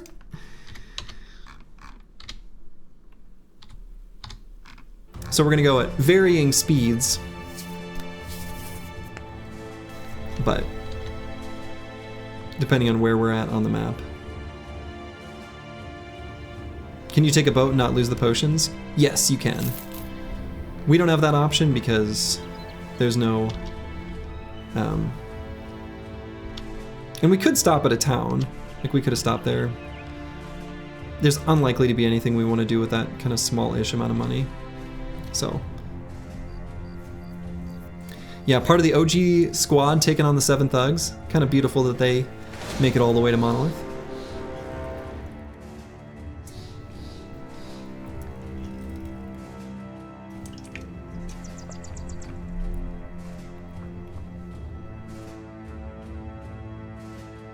And if you click on a explored portion of terrain, your character will use a little A-star algorithm, shortest path, find their way.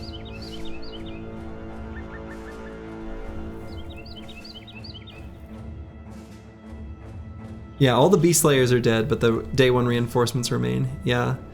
We lost our last remaining starting Beastmaster in the stream before last, which was very sad. Oh, okay. 12 are unlikely to try to chase me. Okay, good. All right.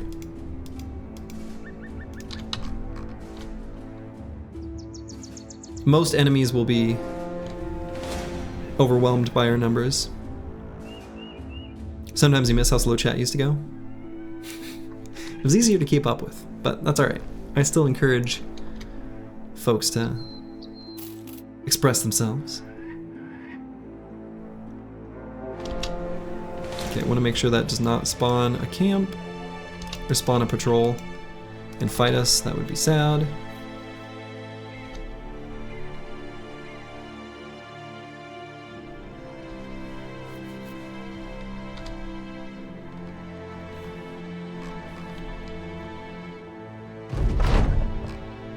Team. It's not the time. Though actually they get a good mood boost from that, and they'll recover.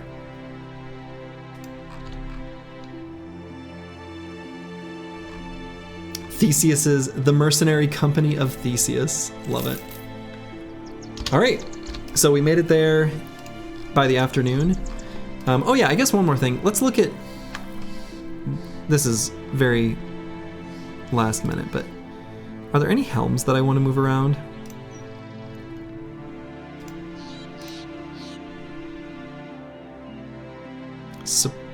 I suppose no, actually.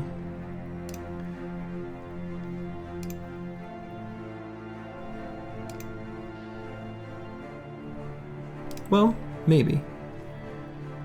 I'm gonna replace this one and put like a stronger one on like crack-a-lack-a-lack-a-lack. 302 minus 14. Eh.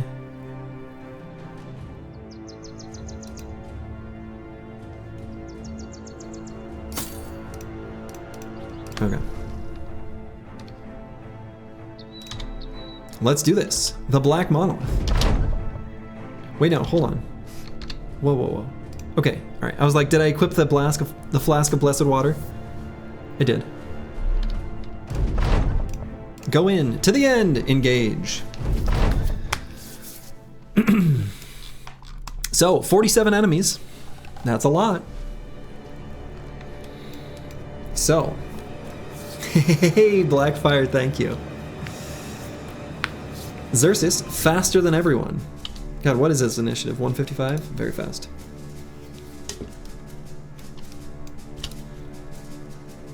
In the first round, we're going to wait on everyone, and then we'll be doing what is basically a scoot and shoot, but really it's a scoot and throw.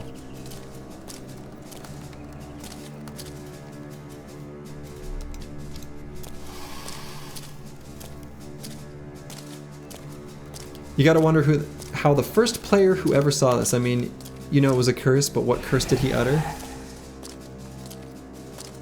I have to imagine it probably started with what the?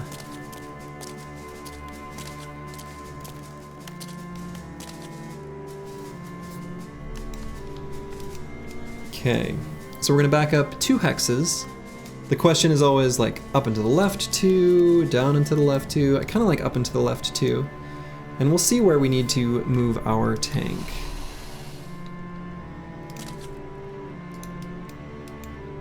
That's a lot of ancient debt. Yeah, 47. Sorry, Slurgy, you farted? Don't do that.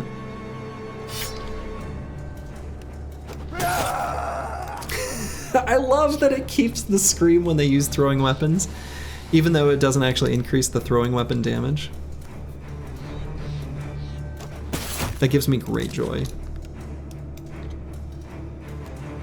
Okay, so given where these others are gonna fall, I'm actually gonna throw this one here. And he doesn't have quick hands actually, now that I think about it, so,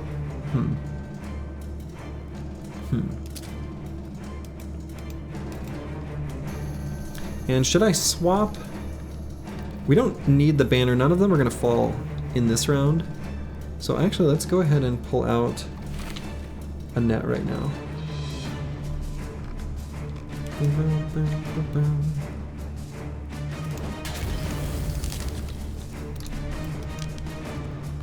So where do I want to put rocks in? It's me. There's different ways of doing it. If you want to encourage the Necro Savants to jump, you can go forward. If you want to have them be delayed, you can go backwards. These are the Ancient Priest's bodyguards. Different ways of doing it. If you want to have them avoid the Conqueror, you should not have them back up, you should have them go forward. I'm okay with the Conqueror jumping him, actually. I think if you do like Mace plus Shield Boys or things like that, you probably want to avoid the Conqueror and let them deal with him, because he can be stunned. But I think we're going to back up, and we're going to do one turn of where they won't jump him in melee. Hello, hello, looks like you're in time for mono. Indeed. And I think just to make sure they jump, let's do one of these.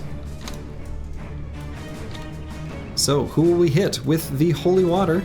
3 of them! Nice one, Thomas the Train. We could also throw here. On Serdova the Bear, I think. I'm actually okay with doing something like that. Which looks like maybe kind of a waste, but I think they're going to be moving into it. They're like kind of forced to a little bit. So I think it's okay.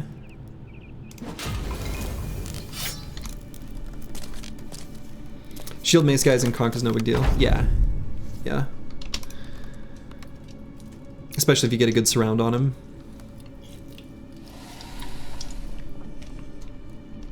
This is a fiery but mostly peaceful protest. Mostly peaceful. It'll get violent here soon.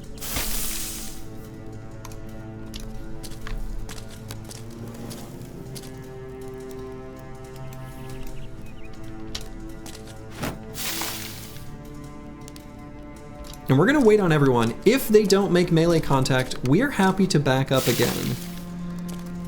Actually. But we are going to verify that none of them waited and can't move at the end of their round or whatever.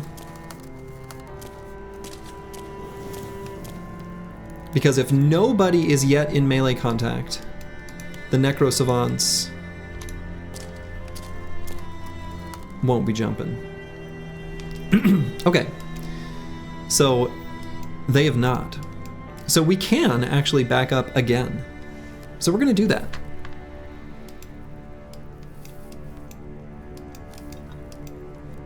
So where do we go?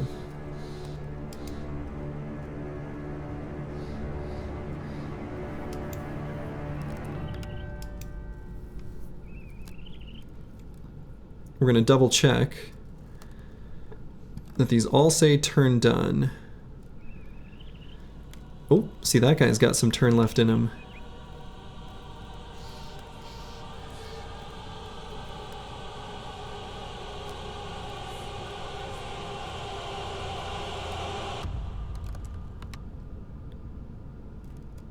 I don't know if you skipped this far, but skipped it too much. Go back 5 minutes. Yeah, this one guy. The one that was taunted. Oh, yeah. He was taunted, wasn't he? We could also just go forward and do a turn of exploding on them.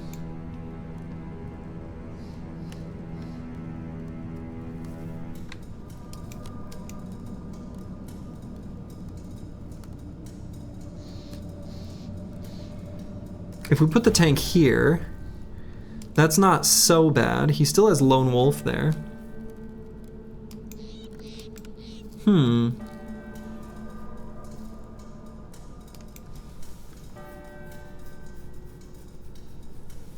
I actually think because this guy's taunted, I suspect... Oh, maybe shouldn't have done that.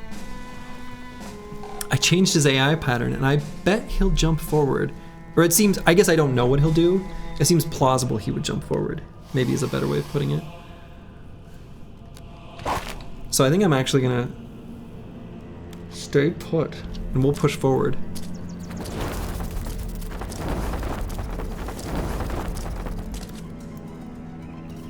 Huh.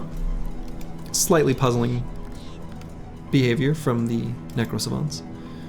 We're gonna end up with kind of a weird, I love that screaming, gap between our front line and our back line. I think that'll be okay, but not exactly what we want.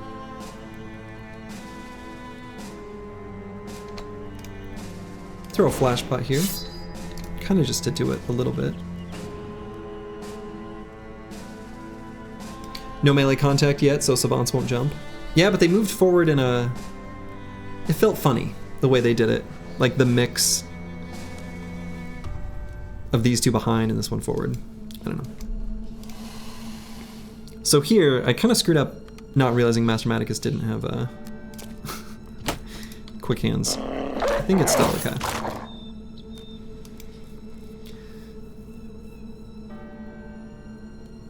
So we can avoid the Conqueror for one turn by going here. It means we can't, I mean, we can push this guy forward. Yeah, I think this is fine. I think this is an okay place for him to end up.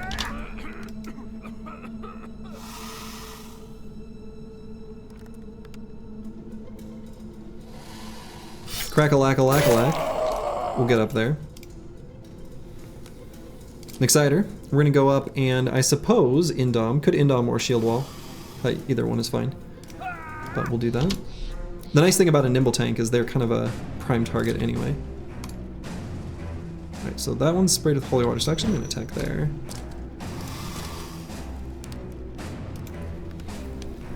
tempting to put Serdova the Bear up there, but I don't think I will. I think I'll go here.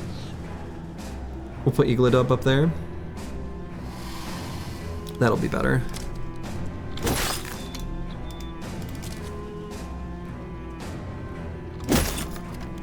Ka-chonk. And do we... Adrenaline here? No, I don't think so. I'm gonna save the fatigue. We may want to use it a different turn. So we're gonna put Eagledub up here.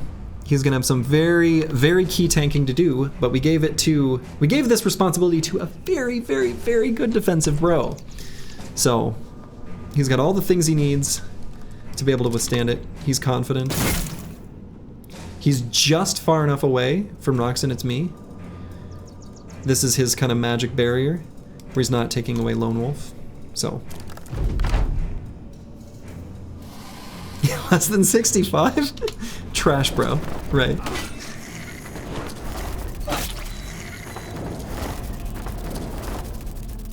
Okay, here come the Necro Savants. Like I said, we did give that gap, which I don't know, maybe that was bad. Maybe that dog in there is bad too.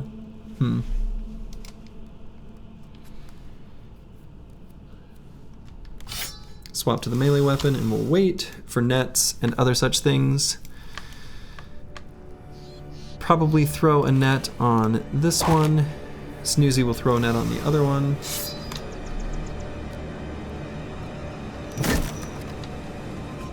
Headhunter active.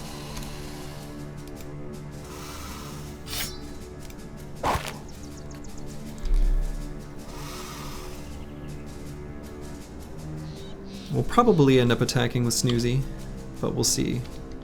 We'll wait just a moment.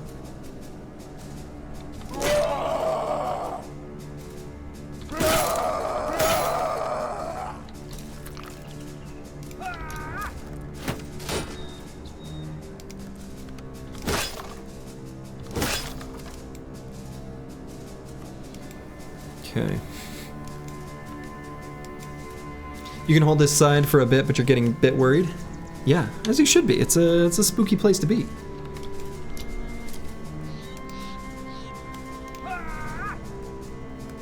And we could maybe taunt, but I don't think we'll need to. I think nimble tanks are such a prime target.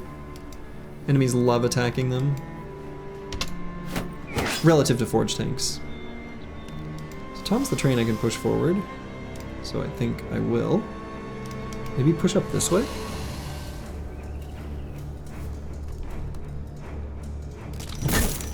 Okay. Good attack there. Oh, goodbye. Advanced Lightning. Maybe I go here and... Adrenaline.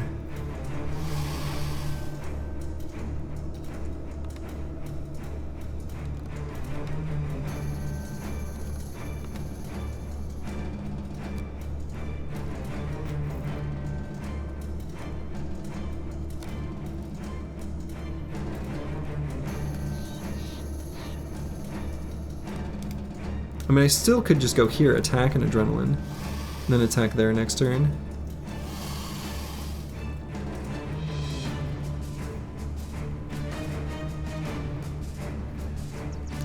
I don't have enough to stun an Adrenaline. Actually, I don't have... No, I do have enough to attack an Adrenaline. Just enough. Yeah, let's just attack an Adrenaline. We'll attack this one, I think. Yeah, just higher hit chance. Keep our lives simple. Okay, that push is actually fine. I think I like that. Thank you for putting him in a better position.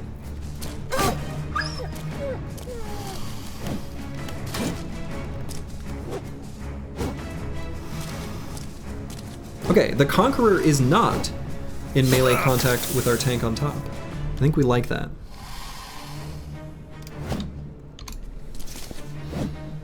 The main bro I'm worried about is actually Eagledub. They're on top. Yeah, free move is pretty cool. Thanks, Skelebro. Exactly. So yeah, we'll put Xerxes here. Oh my god, that's so much damage! Look at that! Rage. Death Blow. In the net. Hit him in the head. They don't have steel brow. 125 damage. Hey, I'll take it.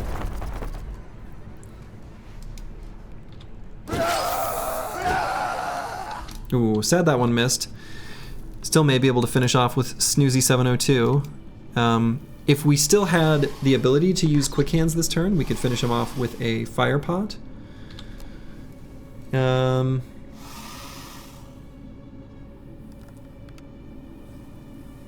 But actually, no, I think I'm going to hit this one because Xerxes is going to go before him. He's going to have such a high hit chance. He'll finish him off. He does have Berserk. So I think it was, even though I missed there, I think that was the right thing to do. So here, so 47 of 79, I think I probably want to go ahead and shield wall. It'll put him at 67. He's going to get attacked enough times that he'll fully stam out. Hopefully he's not too fast, fully stammed out. I don't think he will be, but then he'll be able to recover.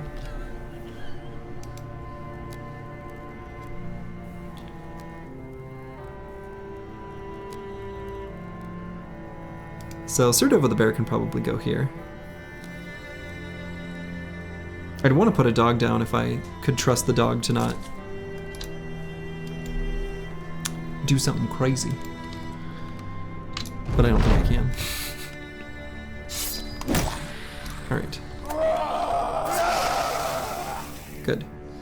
So now we'll go... Actually, do we move him? Maybe we leave him here.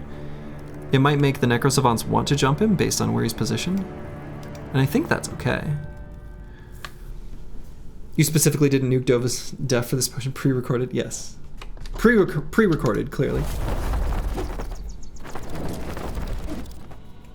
This is actually just found footage at the bottom of a sea vessel that I've, you know, repurposed to something. Okay.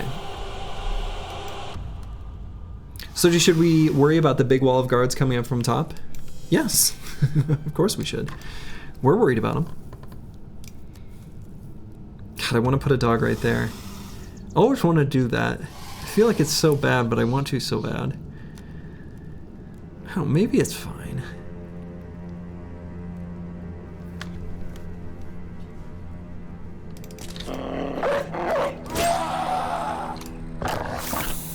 Good boy. Yeah, see, that's... So I can throw a fire pot there, and it'll finish off... You're down... Ooh. No, I don't have a great place to throw the fire pot. Throw the fire pot on the dog? Like, actually, though. This is shaping up to be a mega clean mod. Don't curse me. Don't curse me. Don't curse me. I actually might throw the fire pot on the dog. Stormtail, this is secretly keeping you safe. Trust me. PETA is watching. Hey, no, I'll have you know that my little boy Mango was a rescue. So I care, or something. Alright, let's put a net on that guy.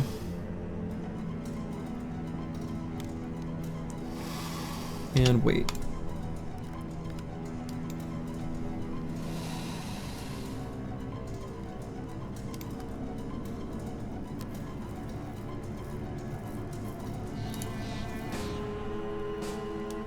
Not 100% clear what I want to do with Crack-a-Lack-a-Lack-a-Lack. I mean, he can one-tap these. This seems pretty easy to decide then. I don't know why, I mean, I'm not clear on what to do. Why would that have been confusing to me? I'm not sure.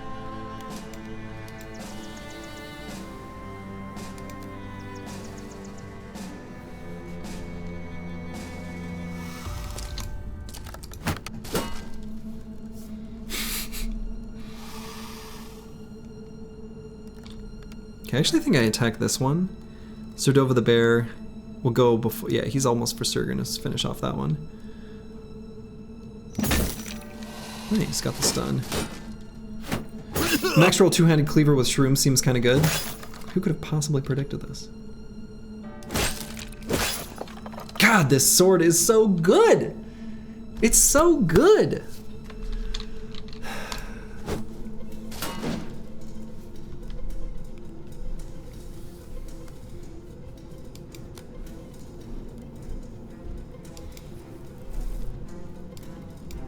Yeah, so they're still attacking Exciter. So I suppose I keep indoming. That's still who they consider the prime target.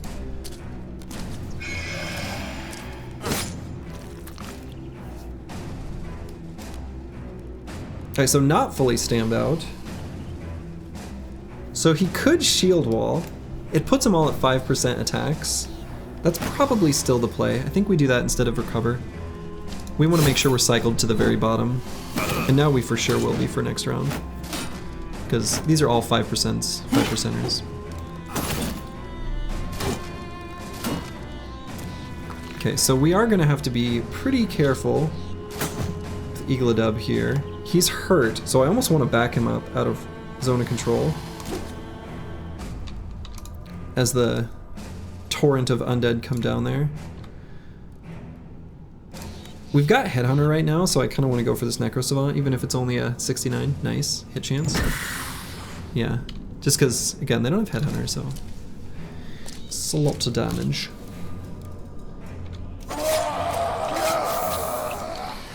Wonderful.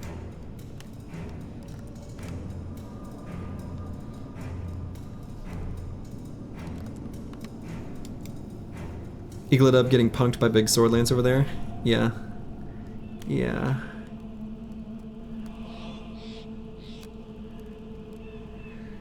I feel like I want to move Snoozy and put a dog down. I just wish I knew what the dog would do. The reason he wasn't last turn is because he wasn't stammed out at the end of last turn when you used Indom plus Shield Wall. Right, yeah. He still had, like, enough initiative that he was faster than at least a smattering of them. Yep. Andre is right. I don't know. This dog, be smart. What was that? Okay. Well.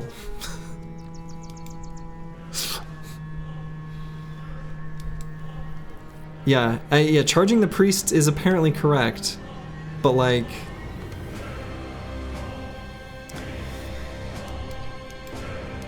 Wow. I wonder if Nexiter should shield wall here in addition to Indom. Kind of feels like he should. Alright, let's finish this nerd off, and then wait.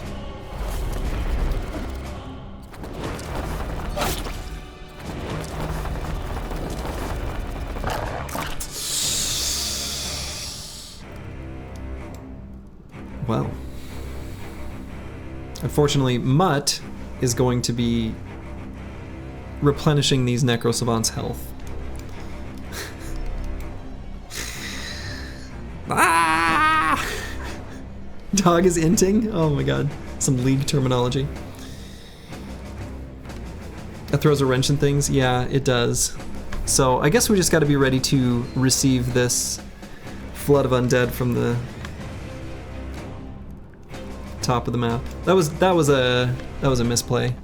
In retrospect, I guess I can see dogs are obsessed with flanking. They can see the priest. The priest is technically like 2 turns, whatever.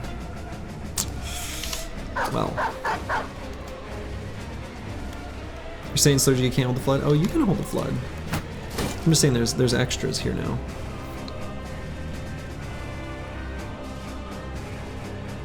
So much for man's best friend. Oof.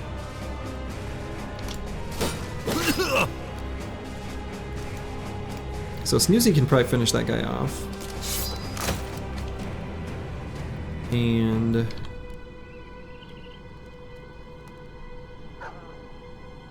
either throw there or get in position to chonk the Conqueror. What's with the bow and ball installed in mono? Yeah, it was actually specifically to make him appealing to the Necro Savants. He's mostly a like melee bro, actually, in disguise.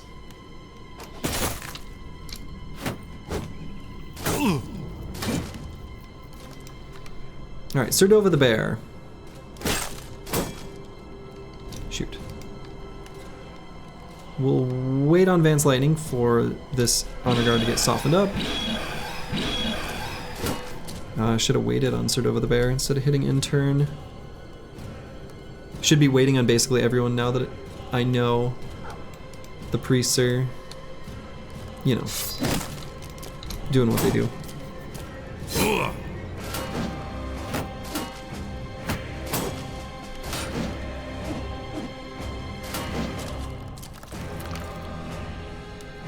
Okay, so here we're just going to, and hopefully, yeah, so it's just the guards. So we did it right. Oh, no, we got this one guy. That's okay. He actually probably is a... Is there probably the bodyguards? Well, maybe not. They were before Igloo.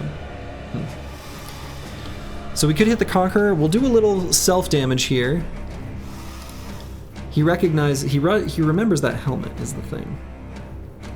Could finish off this Legionary too.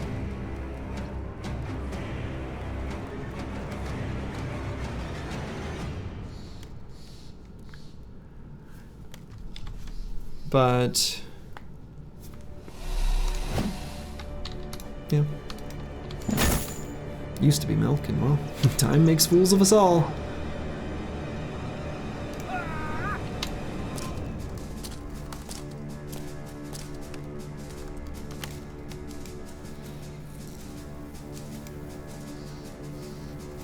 So Xerxes, I might move to like here and pull out the spiky swift blade, I guess.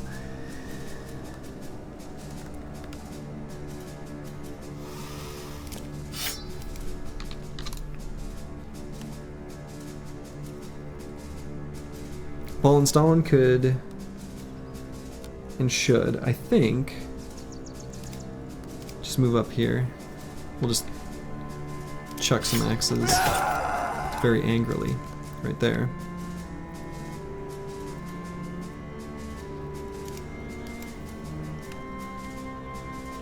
Would be nice to have another fire pot. We've got one on an Exciter. Yeah. And we also have one on Snoozy, I think. Yeah. So Snoozy's got a fire pot, I agree. We'll probably get that fire pot up here. Snoozy's fire pot, I think, will be a welcome addition. I guess we just move up and just attack. So Thomas the Train will sneak around that way. No!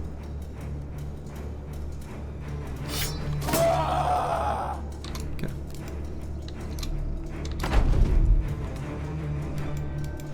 Xerxes, do I wait or do I push forward?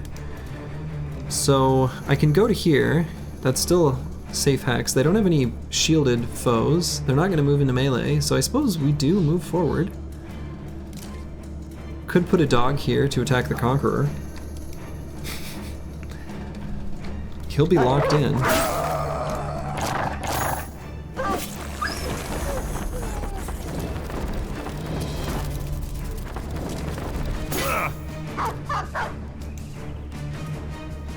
Okay. So let's see if we can get some sort of consumable there for Ball and Stalin.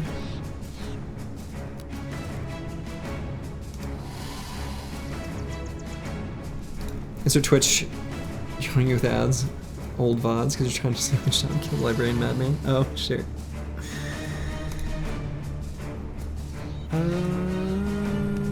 We'll wait there.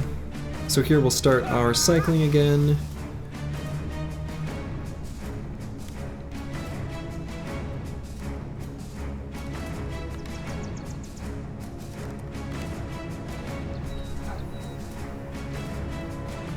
Deciding if I also want to shield wall or not. Not 100% convinced either way, actually.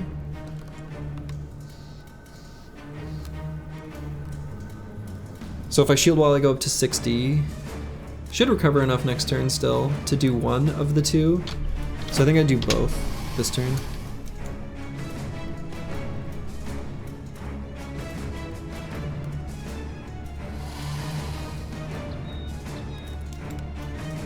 I might actually switch to the Jagged Pike and stab this Necro Savant in the head. I think that's more value than hitting this Ancient Honor Guard. Yeah, I think I liked that.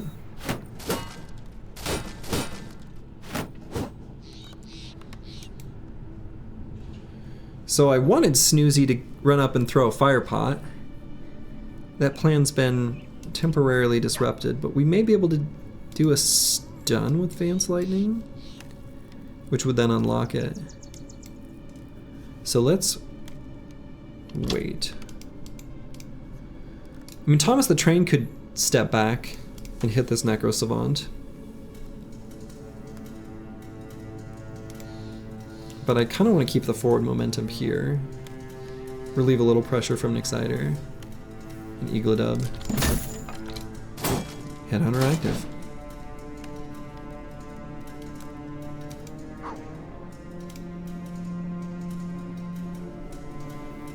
Hey, Dark Paladin, thank you for the gift sub to Roxanne, it's me.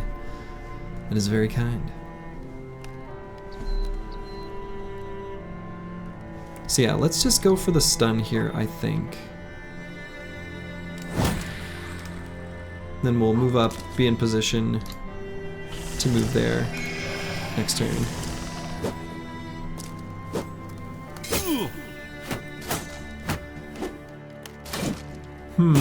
That miasma is unpleasant.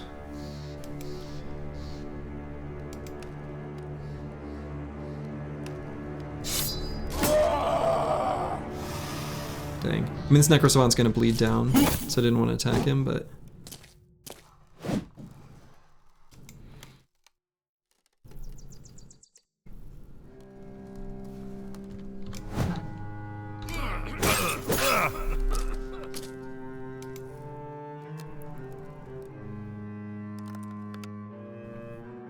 So here, I've got just enough fatigue to shield wall. Let's do that. Turn 7 and Savant's still up? Yeah. Yeah, and unfortunately Ball and Stalin had his turn get borked. I could throw a smoke pot just to get rid of the miasma.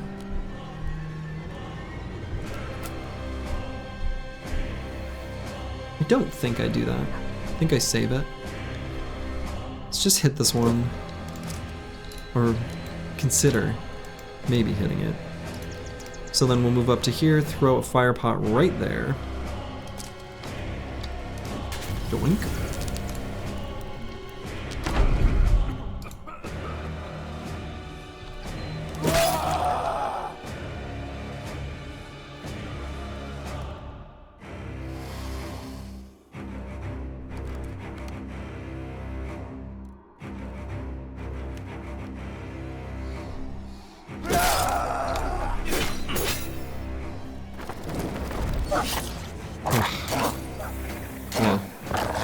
If I'm not releasing a dog directly in melee, I gotta stop doing it.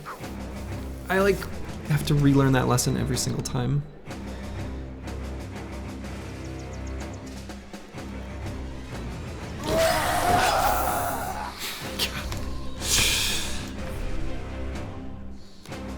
Okay, let's see if Crackle can finish this guy. Master Maticus can step down and attack that Necro Savant.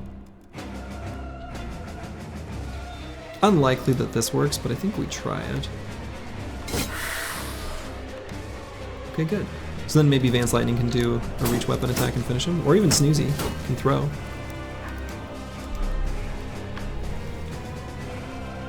Alright, Serdova the Bear. Let's go here. We're gonna let Thomas the Train soften this guy up.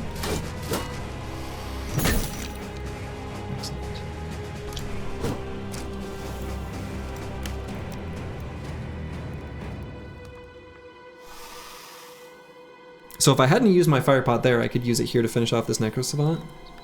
So Vance Lightning still can move and attack. I think in that case, I'm going to throw axes at the Conqueror.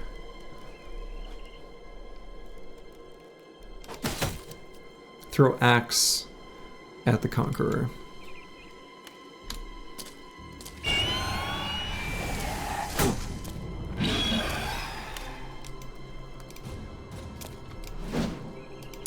Shoot.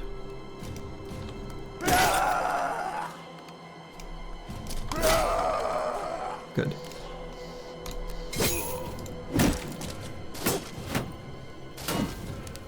Interesting shield push.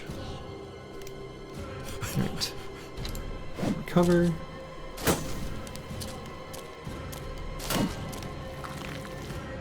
Eaglet Up has so far missed every attack on the Conqueror. He could potentially just attack like an Ancient Honor Guard here.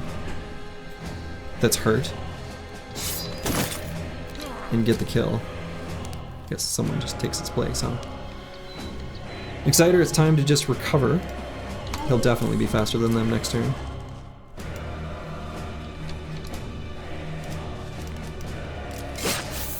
Alright, so 9 lives procced, and who knows, maybe Stormtail will be able to finish that guy off.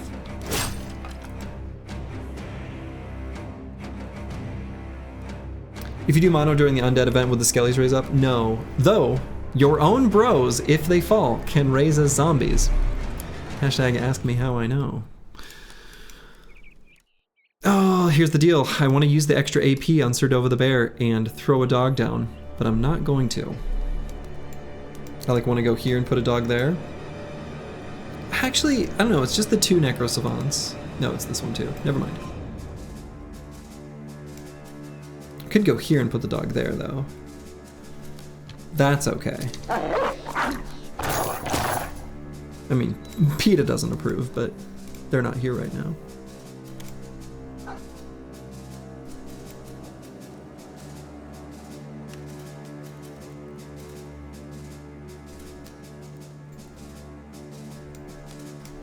Let's see. I definitely want to move Thomas the Train up, and I definitely want it to be one of those 2 hexes, and I definitely know which one. It's a matter of who I want to protect more between Exciter and Serdova the Bear. I'll be attacking this Ancient Legionary, because he's one I can actually one-tap. So I suppose I can move up here and attack that direction. It's kind of a compromise.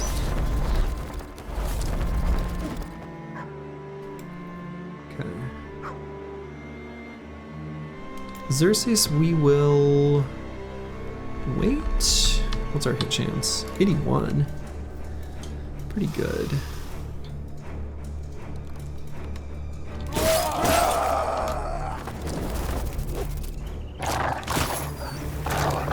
Very brave dog attacking the Conqueror. You love to see it.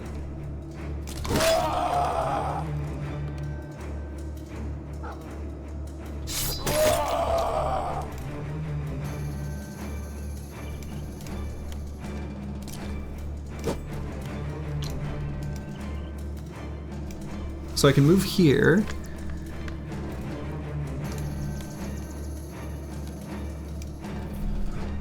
Let's attack this one. Okay, so now we'll go up there. Alright, so we're starting the cycle over here on Roxanne, it's me. Shields at 61%. Let's see if Snoozy can just finish this guy off. He can. You love to see it. So, we'll just swap weapons back. Attack the Conqueror.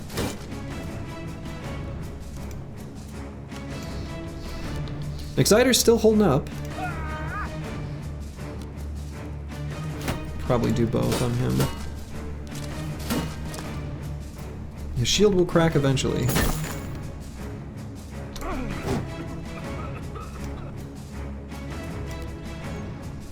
Push Vance Lightning up and possibly just go for a stun on the Conqueror.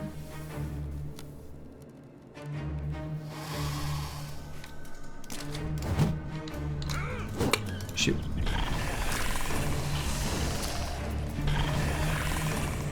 Serdova the Bear. Can he one-shot an Ancient Priest? Not quite.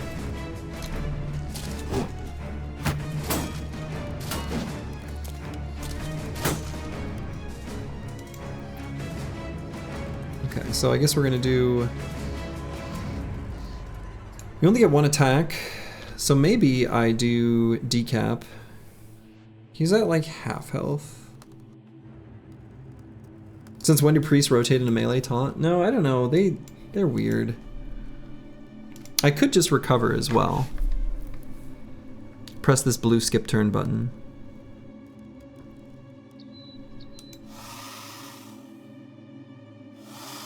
He's probably gonna jump like the dog or jump somewhere else, so he's gonna get a pseudo recover anyway.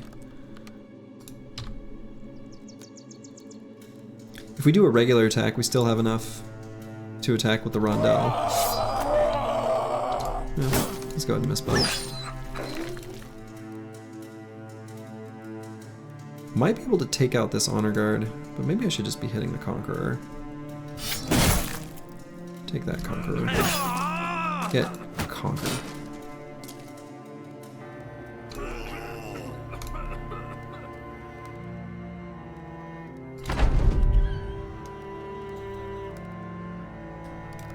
Someone should make a mod to make all the dogs named Susie and Mango. Oh, Xerxes.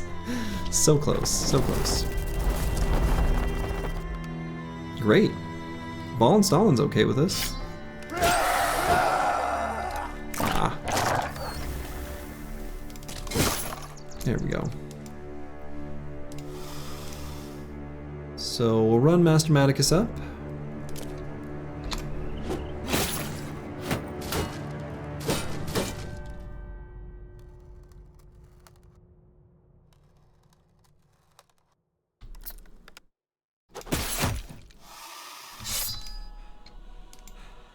I'm just gonna stand in the miasma, save fatigue. We're unlikely to meaningfully get hit again there on that bro.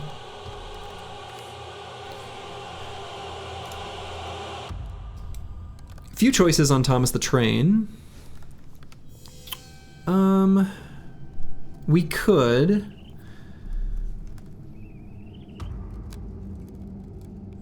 put a dog down just to attack this ancient legionary, which I actually think is kind of okay. Pole hammer on the ancient priest, or finish off the ancient legionary or ancient honor guard. I was thinking about finishing off the ancient legionary. So actually, let's do it this way. Let's do it with the dog. Okay.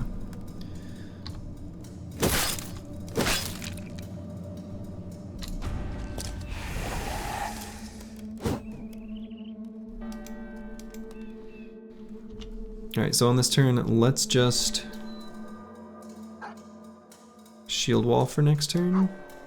Shield wall only 5% chances to hit, so should be okay. Shield's finally starting to look a bit rough. So Vance Lightning's still in good shape, so we can push forward and just attack the Conqueror.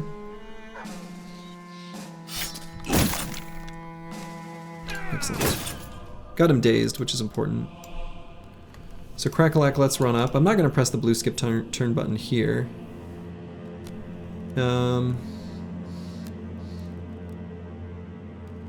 Which direction do I have him run?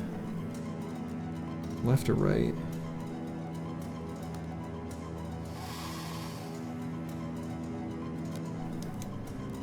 Left?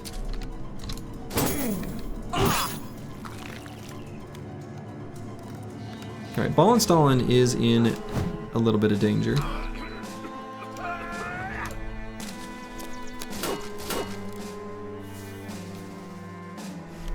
Xerxes might be able to go finish him off at the start of next round.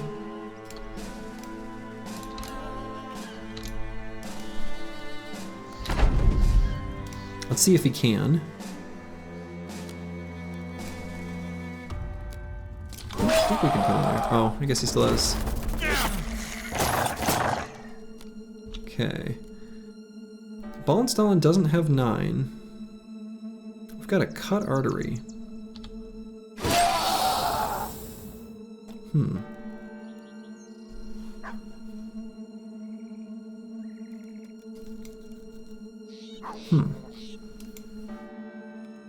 Well. The cut artery is pretty unfortunate. You know?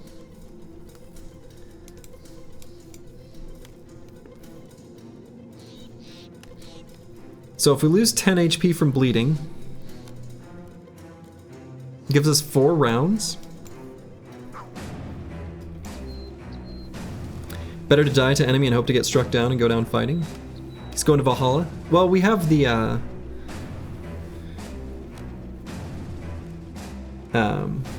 surgeon. So he's gonna get struck down.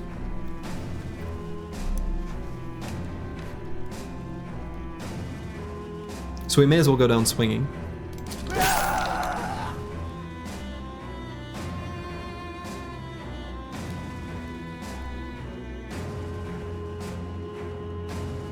Wait on curse word.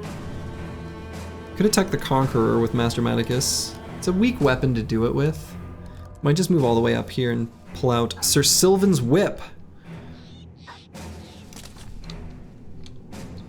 Oh, that's right, he doesn't have quick hands. I forgot about that.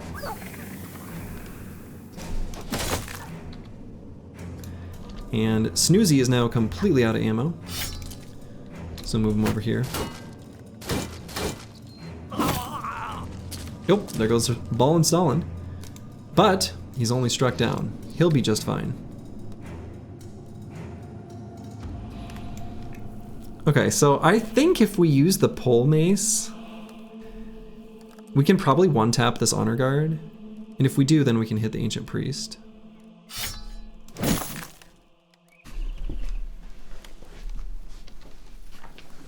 So close. That's like 1 hit point.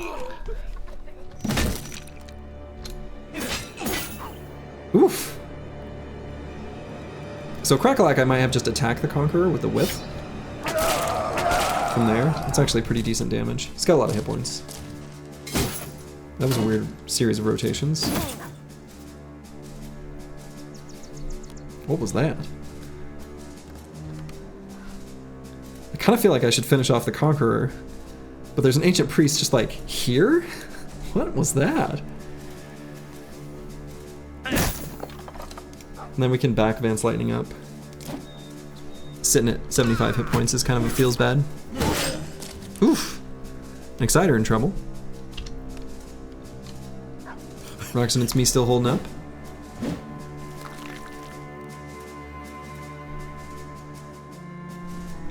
Eagledub. We could throw a smoke pot and back this whole crew up.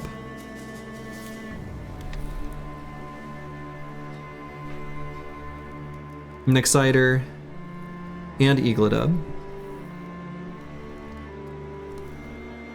I think the rest of the team is sturdy enough still.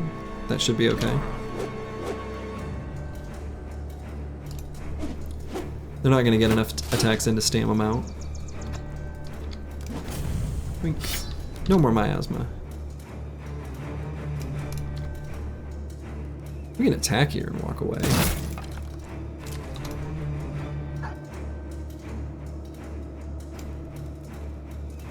And Exciter will go like here and pull out Fire Pot. Who died? Nobody died. Ball and Stalin was struck down and he has taken a nap on the battlefield. Just a quick little short nap. So, considering we don't have quick hands on this bro, I'm gonna attack like here. Might be able to finish him off and then pull out the flail. Even though we didn't finish him off, we did get Headhunter ready for next round, so that's fine. Alright, Roxanne, it's me, still holding. Snoozy. Can't really participate too much. I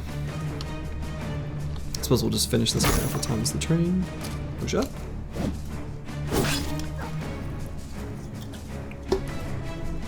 Serdova the Bear.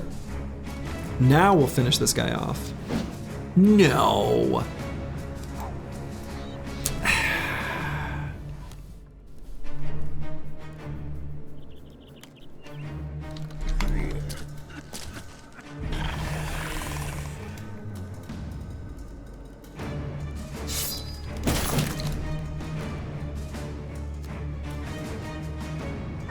Alright, so if I go here, yeah, I can attack with the...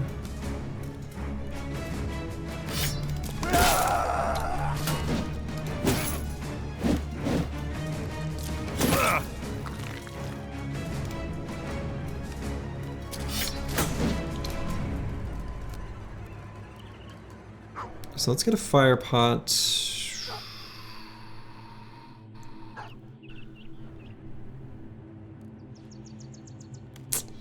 Awkward. I mean, I could still throw a fire pot here. I'd put Thomas the Train in fire instead of miasma, so it's a little bit of a... kind of a whatever.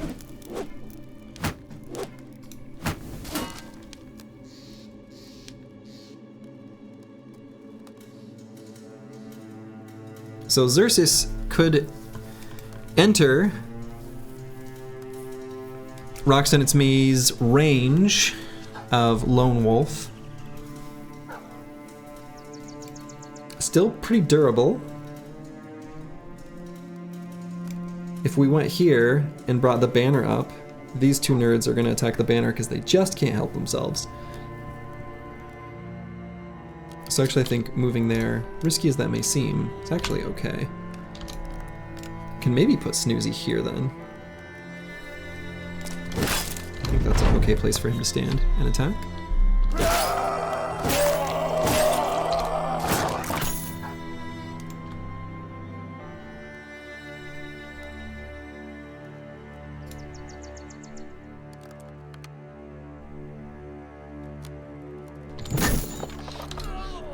Let's go for the attack that gets us the kill. If we push Curse Word up, enemies just have the huge hard-on for attacking the banner. So, actually no, I think that kind of makes it so this guy can actually reap and hit more than one target. Oh, I suppose he can now, as is. Could go here then. Feels sketchy. It's probably fine, actually. We'll wait on Snoozy, but we'll probably move him there at the end of the turn.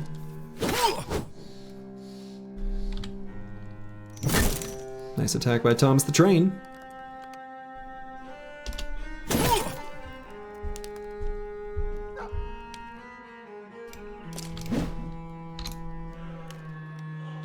Surely now.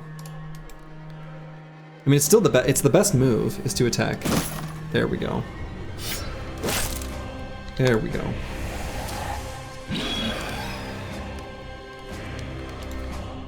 So just don't let Bear die. He's such a Serdova the Bear. Yeah, no, he'll be good. He'll be fine.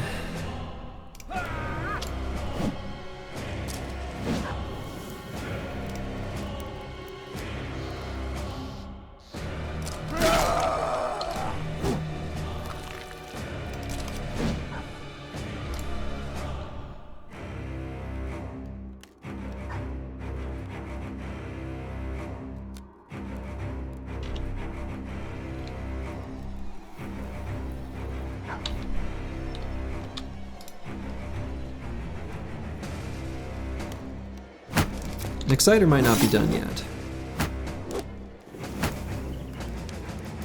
Alright, let's move Snoozy 702.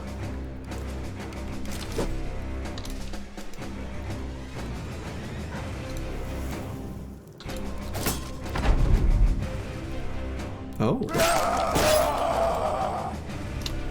Walked through zone of control and everything. Headhunter active.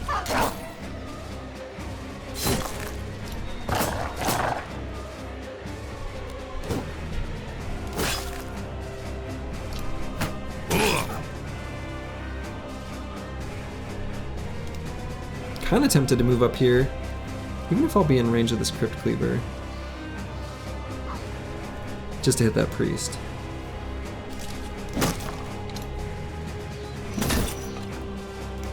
Okay, Thomas the Train can push forward. As can Crack-a-lack-a-lack-a-lack-a-lack-a-lack. The number of alack-alacks keeps increasing. So we could actually have Roxanne It's Me like purge a little miasma for the squad.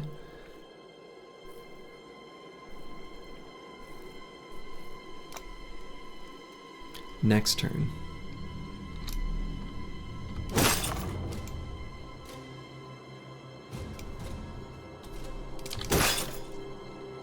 Nice This one's Serdova the bear.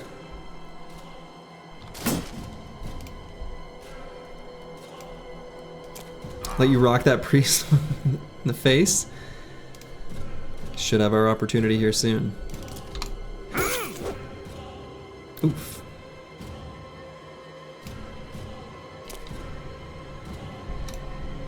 Deep abdominal cut.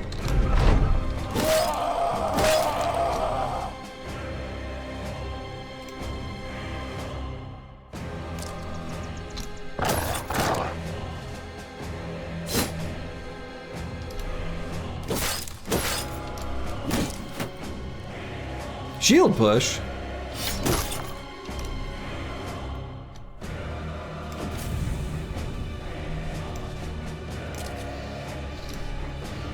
Roxanne, it's me, we'll just skirt away.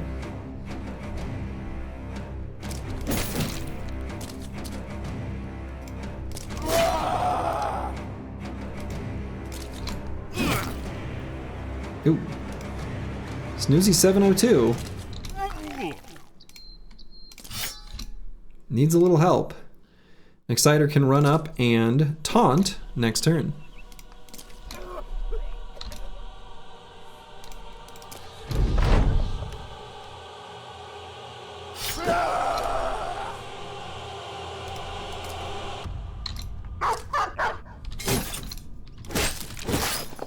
Won't need to though. Snoozy's got this. Well, Mr. Priest, it kind of looks like you're all alone here, and Serdova the bear has a score to settle. Boom! And there it is. The monolith has fallen. Crack-a-lack-a-lack-a-lack-a-lack. 1,782 damage. Can you get back on the list? You can. Roxanne, it's me. You have been added to the list for next run. It's that easy. It's that shrimple. All right. So, you know, in this run, we didn't get the holy waters from the ancient temple, but that was all right. Still made it work. Dova the All-Star? Oh, yeah. So Dova, Serdova the bear, with this noble sword, 9 kills, and very little assistance on those 9 kills. Crackalack had a little help on his. I mean, he thankfully was able to rise up and be a star. Cleaver never used recover even in mono. Yeah. The blue skip turn button is just not that good. Crackalack would like to be on the list as well. Yes, you certainly can be. Keep in mind that those making a request now for next run, you are, you're looking at a deep queue, just so you know. Sword duelists doing outstanding amounts of damage, sus? Right, right. So, and from here we gain the Emperor's Armor. To be honest, you were terrified for this one when we lost 3 bros on that one cursed day. Yeah, you know, that was pretty spooky. Recover on Duelist is overhyped and Berserk Recover even more so. I agree. To be honest, I knew it was a low value, where is he? I knew it was a low value kind of 11th perk. Honestly, what I should have done, even though it's something that I don't advocate for, no, actually what I should have done, even with 87 melee skill, was just get faster Backstabber. But I was gonna say I could have done just reach advantage, even though I feel like reach advantage plus cleaver, actually a trap. But I don't know. Like in a fight like this, I guess it's fine. What injury did Ballin end up with? He ended up with traumatized. So honestly, for this bro, he'd be fine. He'd be fine traumatized, and he could live the rest of his life traumatized. And, you know, other than getting the shakes in the middle of the night, waking up with a cold sweat, he'd be just fine. All right. So, before I get into the squad, I didn't want to announce it earlier because I didn't want to deal with questions about it while I was doing Black Monolith because I wanted to focus. We will be doing our next Battle Brawl. So Battle Brawl number 3 will be returning. We're going to do Battle Brawl number 3 on a weekend again, because I think that's the best time where more people are able to make it. I'm able to stream during the afternoon, which is much better for my European viewers. I understand that my normal stream time is pretty late, and I appreciate y'all who do make it, but like, you know, you gotta sleep. It's now is the weekend, yeah. Well, now is the weekend, but the next Battle Brawl will be next Saturday. For those who are curious about what in the heck that is, why don't I put a link to it so you can see what I'm talking about. So this is the previous Battle Brawl. Battle Brawl is AI versus AI. Community submitted teams. It's going to be first come, first serve for the first 16 submissions that I get. I will post the information in the Discord tomorrow because I still have to finalize the, brackets. 15-year wife. Well, she's one of the participants. My wife really wanted to do this, so there will be 15 to the community, but one of them will be going to my wife because she really wants to do it. She's very adamant about this. She's like, well, I want to be involved in your games. So please allow me to indulge her. So she'll be submitting one of the teams. She's very anxious about ending up last place. She's like, I just don't want to be last. I'm like, well, you know, it's double elimination, so technically you'll share last place with like 4 others. She didn't like that. She has to be on Twitch in chat so we can heckle her. I will give her that rule. She'll probably be in Twitch under the name Slurgy. She doesn't have her own Twitch account. I don't think. I don't know. Unless she started a hot tub stream and I just don't know about it. But I agree that she should be in chat so we can heckle her. So that'll be the info. So again, to reiterate, information will be coming to the Discord tomorrow. Tomorrow in the middle of the day, sometime US time, I will get the information for signups and for submitting a team. I will let people know once I've received 16 submissions, and then the actual tournament will take place next Saturday. So there will be a little period with no Slurgy stream. Hope y'all can, survive until then. Or who knows, maybe I'll do like one random one-off Slay the Spire stream or something, just to, I don't know, experiment with streaming some other game, just like one-off. I don't know. I don't know that I won't. I don't know that I will, but I might. All right. So, Slurgy, look at the viewer count. We finally hit triple digits. Yeah, we've got 123 people here. Welcome to all of you. So, as is tradition, not to take away from this very important moment of the team's victory, we're going to go through each brother one by one and kind of highlight their accolades, take a moment to look at their builds, their contributions, etc. So, first up is Roxanne, it's me. With the company for 133 days, so we should take note, 140 is the current day count. So, picked up very early on. Took part in 204 battles and has 100 kills. 100 kills is kind of a lot for a tank, but, you know, I think we're able to feed some to him early. This is maybe one of the highest level tanks I've ever had. Tanks are kind of hard to feed experience to, but getting a bro like this early on was awesome. I wanted fat to go away. This is a trait that can naturally disappear over the course of a campaign, and I wanted it to go away because in this case I was making a forged tank from a farmhand. Unfortunately, it just didn't happen. So, notably, one of the mantras that I often say to newer players is, don't pay that much attention to talent stars. Pay attention to the bro's raw stats. Look at this bro's talent stars. Do his talent stars tell you this can be a tank? No. His talent stars tell you to make him a thrower? That would be stupid. right? He has 34 base range skill.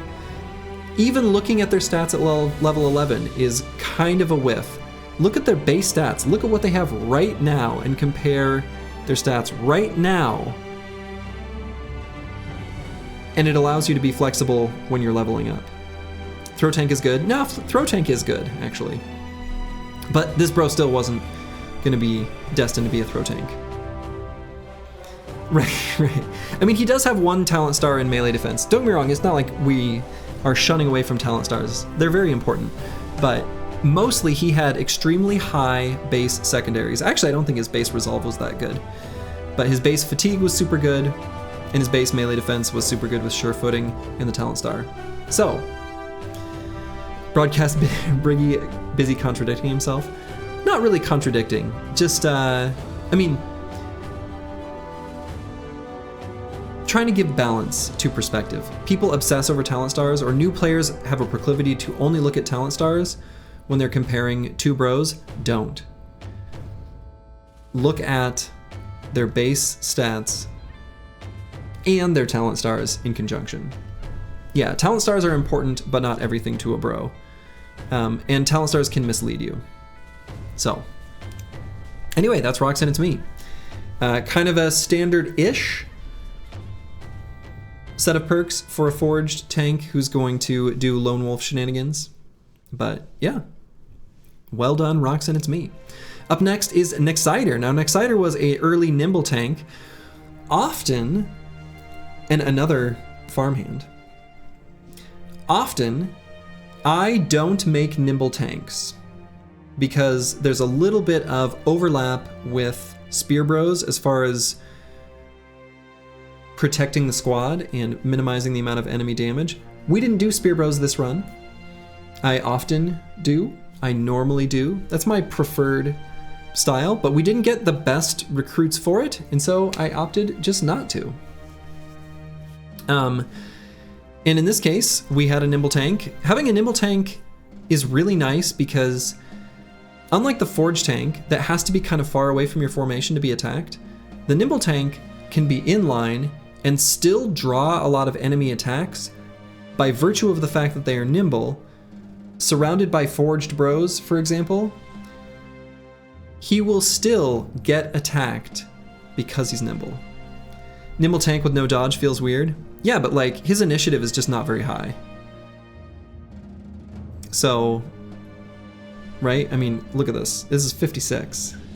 He's gonna, after just a few attacks, like one round, like one indom, he goes to almost no dodge value. So, a nimble tank does not need to take dodge. You can, if it's a thief or something like that, that's totally legit. You can take dodge on a thief or whatever, someone with high initiative. But in this case, no, dodge would have been absolutely a mistake on this bro.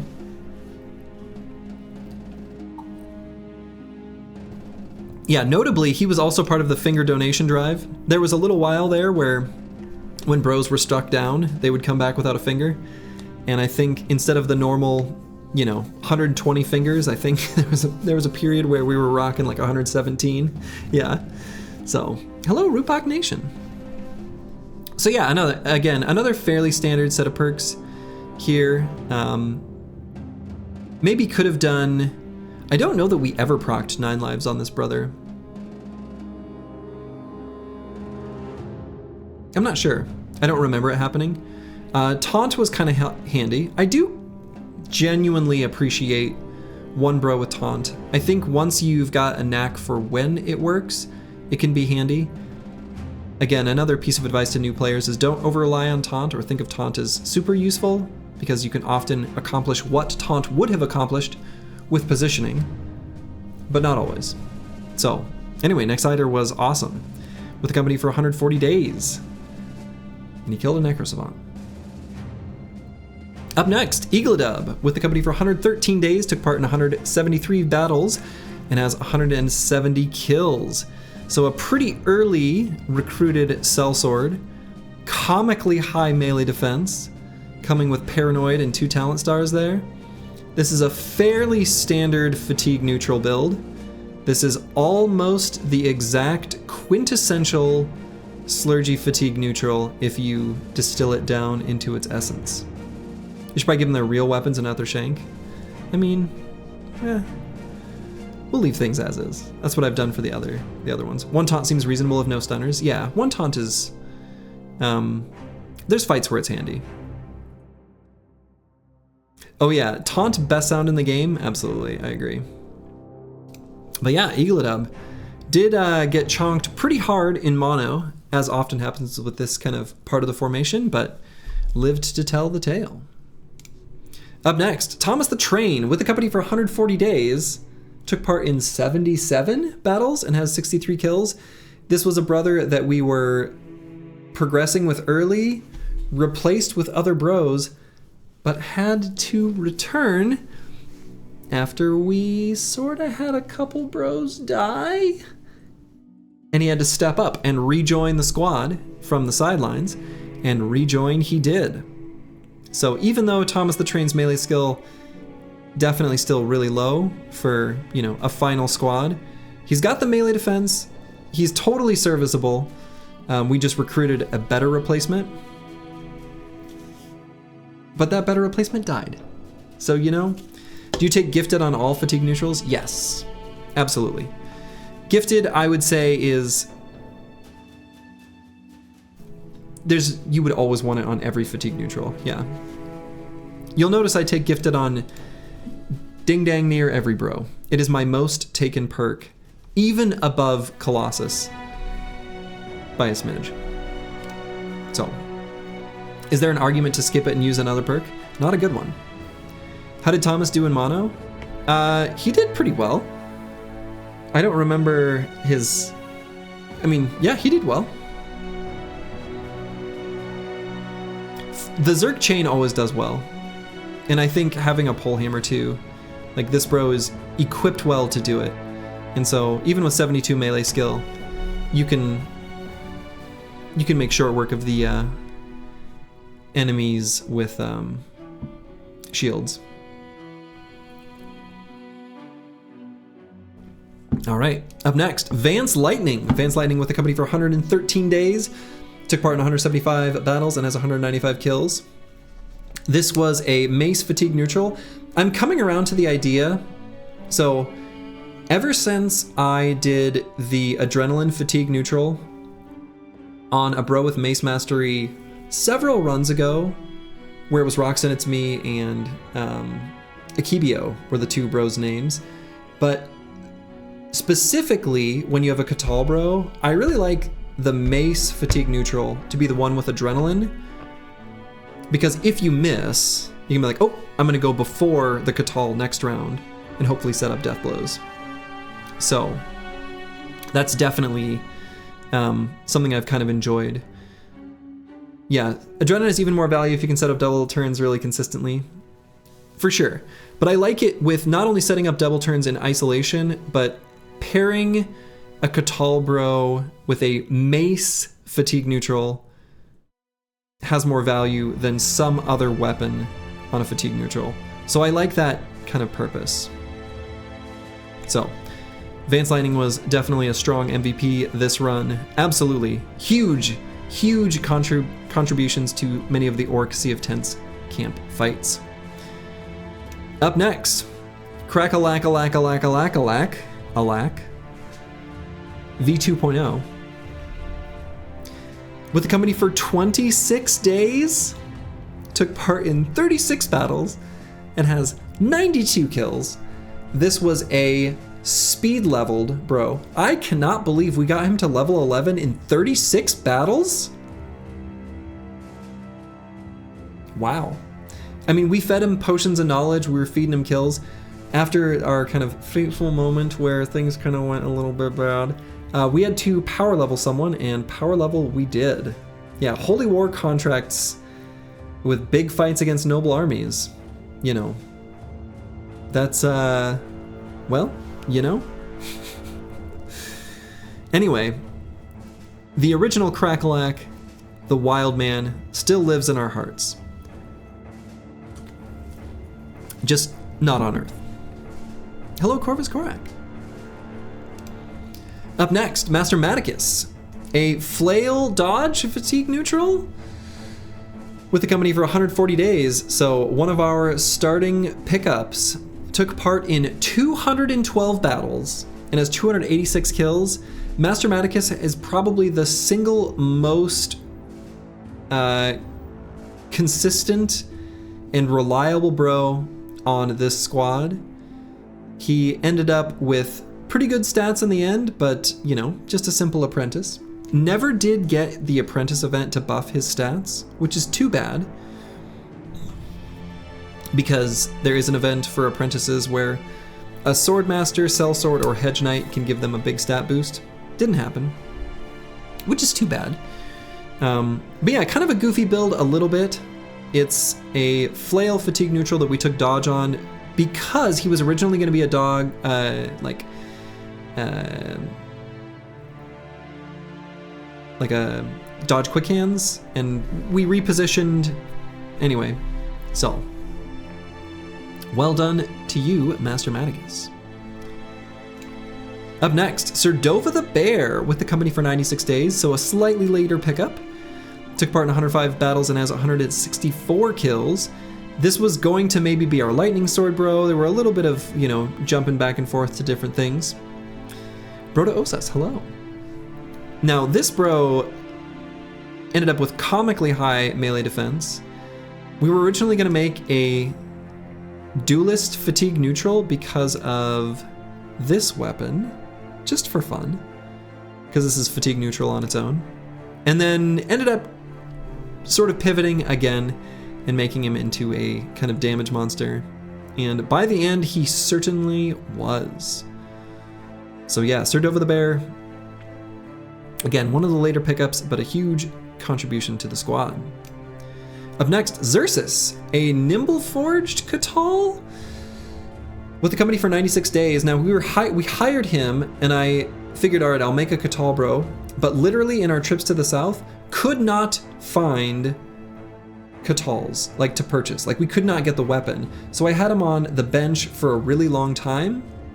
And so since I had him on the bench for a really long time, that's why he's not participated in as many battles, and that's why we ended up, in the end, making him Nimble Forge, because we found some good enough gear for it. I'd say good gear for it, but just good enough gear for it. Gear that was sufficient for going Nimble Forge. Kind of interesting, so we were able to position him a little more aggressively and things like that, which was certainly handy. And so, yeah. Well done, Xerxes. Up next, Curse Word 2.0, Permanent Banner.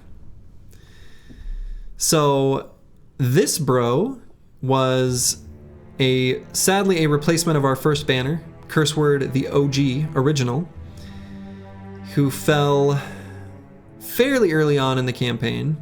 And so we ended up picking up a monk to be our secondary banner, and we were able to do two of the things I really like from a banner.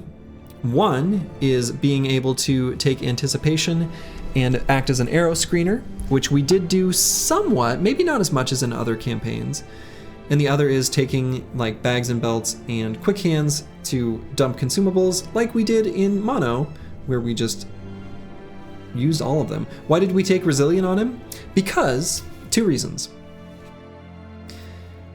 The only enemies we expect to be attacking Curse Word under normal circumstances are goblins, because of how we're going to position him in those fights. And we can reduce goblin poison down to just one turn, which is super handy.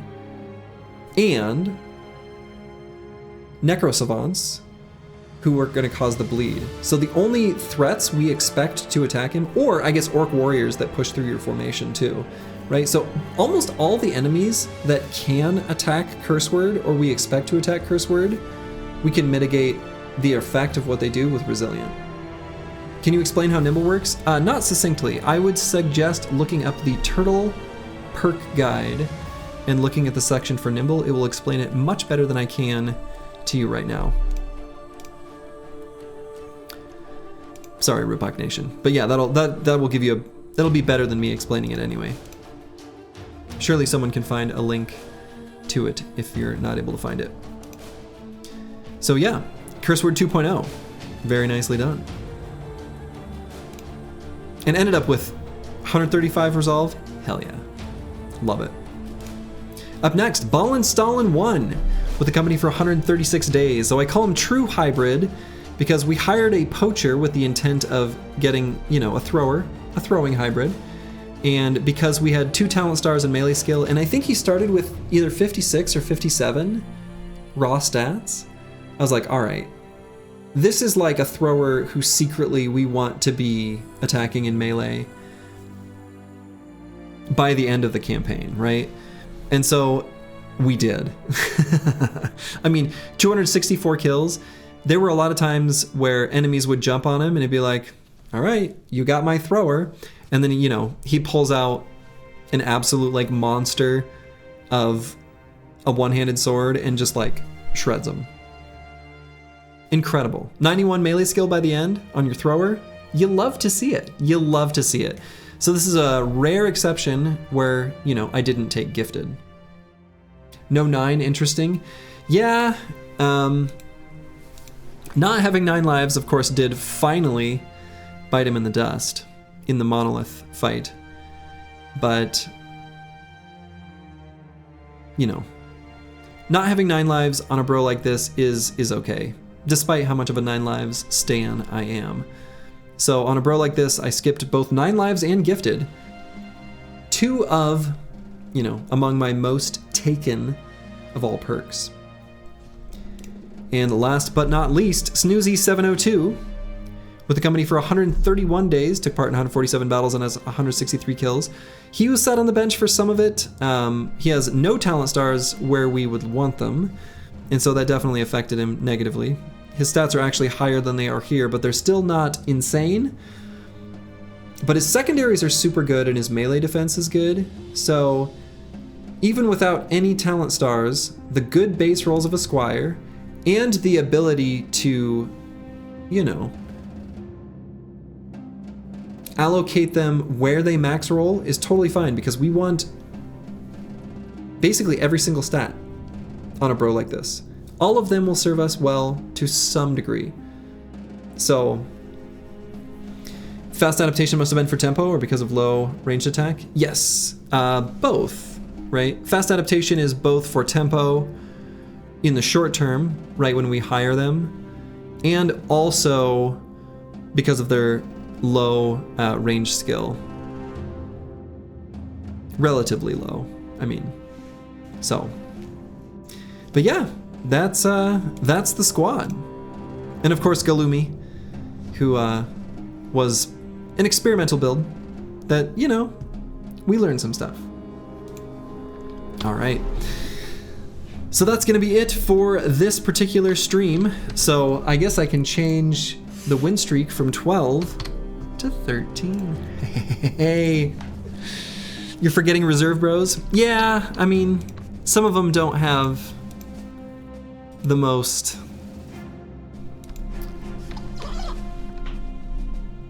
you know, the largest contributions to the campaign. Nice run. No remembrance of the fallen. Let's have a remembrance of the fallen. Now that's fair. So, ones that really hurt the most. Boy, now that I'm looking at it, a lot of them hurt. Big Fuffy 21, early Spear Bro that we lost, that was sad. Green Killer 001, that was sad. I really was excited about that. Brute Flail Bro. First Banner, when they died, that was sad. And then there are Day of Casualties, where we had 3 late game bros die, which is rare. But a reminder that I should take the Surgeon later. So, Datboy4792, who died in an Orc Sea of Tens camp. Dark Paladin 037, who perished to some tricky goblins in the Goblin City. And Crackalack, who was just suddenly is like he had a signal flare, or, you know, someone pointed a laser at him and every single arbalester just shot at him. So yeah, Dark Paladin. This run, I had full intentions of doing the stone pillars and getting a potion of oblivion, just because, well, we're beast slayers. We had every component, with the exception of like the nacho brain, but that's easy to get, except for the Kraken. We had returned the Unhold Hides, but yet had not yet returned the Necrosavant Shimmering Ashes, or whatever they're called. And yeah, our bro with the Goblin Trinket, who was Dark Paladin 037, got corpse bugged, and we lost the trinket. Could still do pillars after mono. Nah, I don't know. We end the run after mono. That's tradition. We're not doing it. We lost the opportunity. This company is now fully retired. So, I think that'll be where I'm going to call it for this evening. Again, signups for the next Battle Brawl will be posted in the Discord tomorrow, midday, Central US time. So, first 16 teams to submit will have an opportunity to participate. I might stream like once or twice this week a random other game other than Battle Brothers, but I might just not do that. In any case, I will be starting the next series, the next run in the series, Gladiators, shortly after the Battle Brawl. So it could be on Sunday or Monday, but stay tuned for that. So I'm actually going to raid someone I have not raided before, but it's someone speed running one of my favorite games from childhood, which is Chrono Trigger. So, to all of you, wherever you are in the world, make it a good one. And I will see you all, hopefully, to tune in for Battle Brawl number 3, which will be taking place this Saturday. Ta-ta.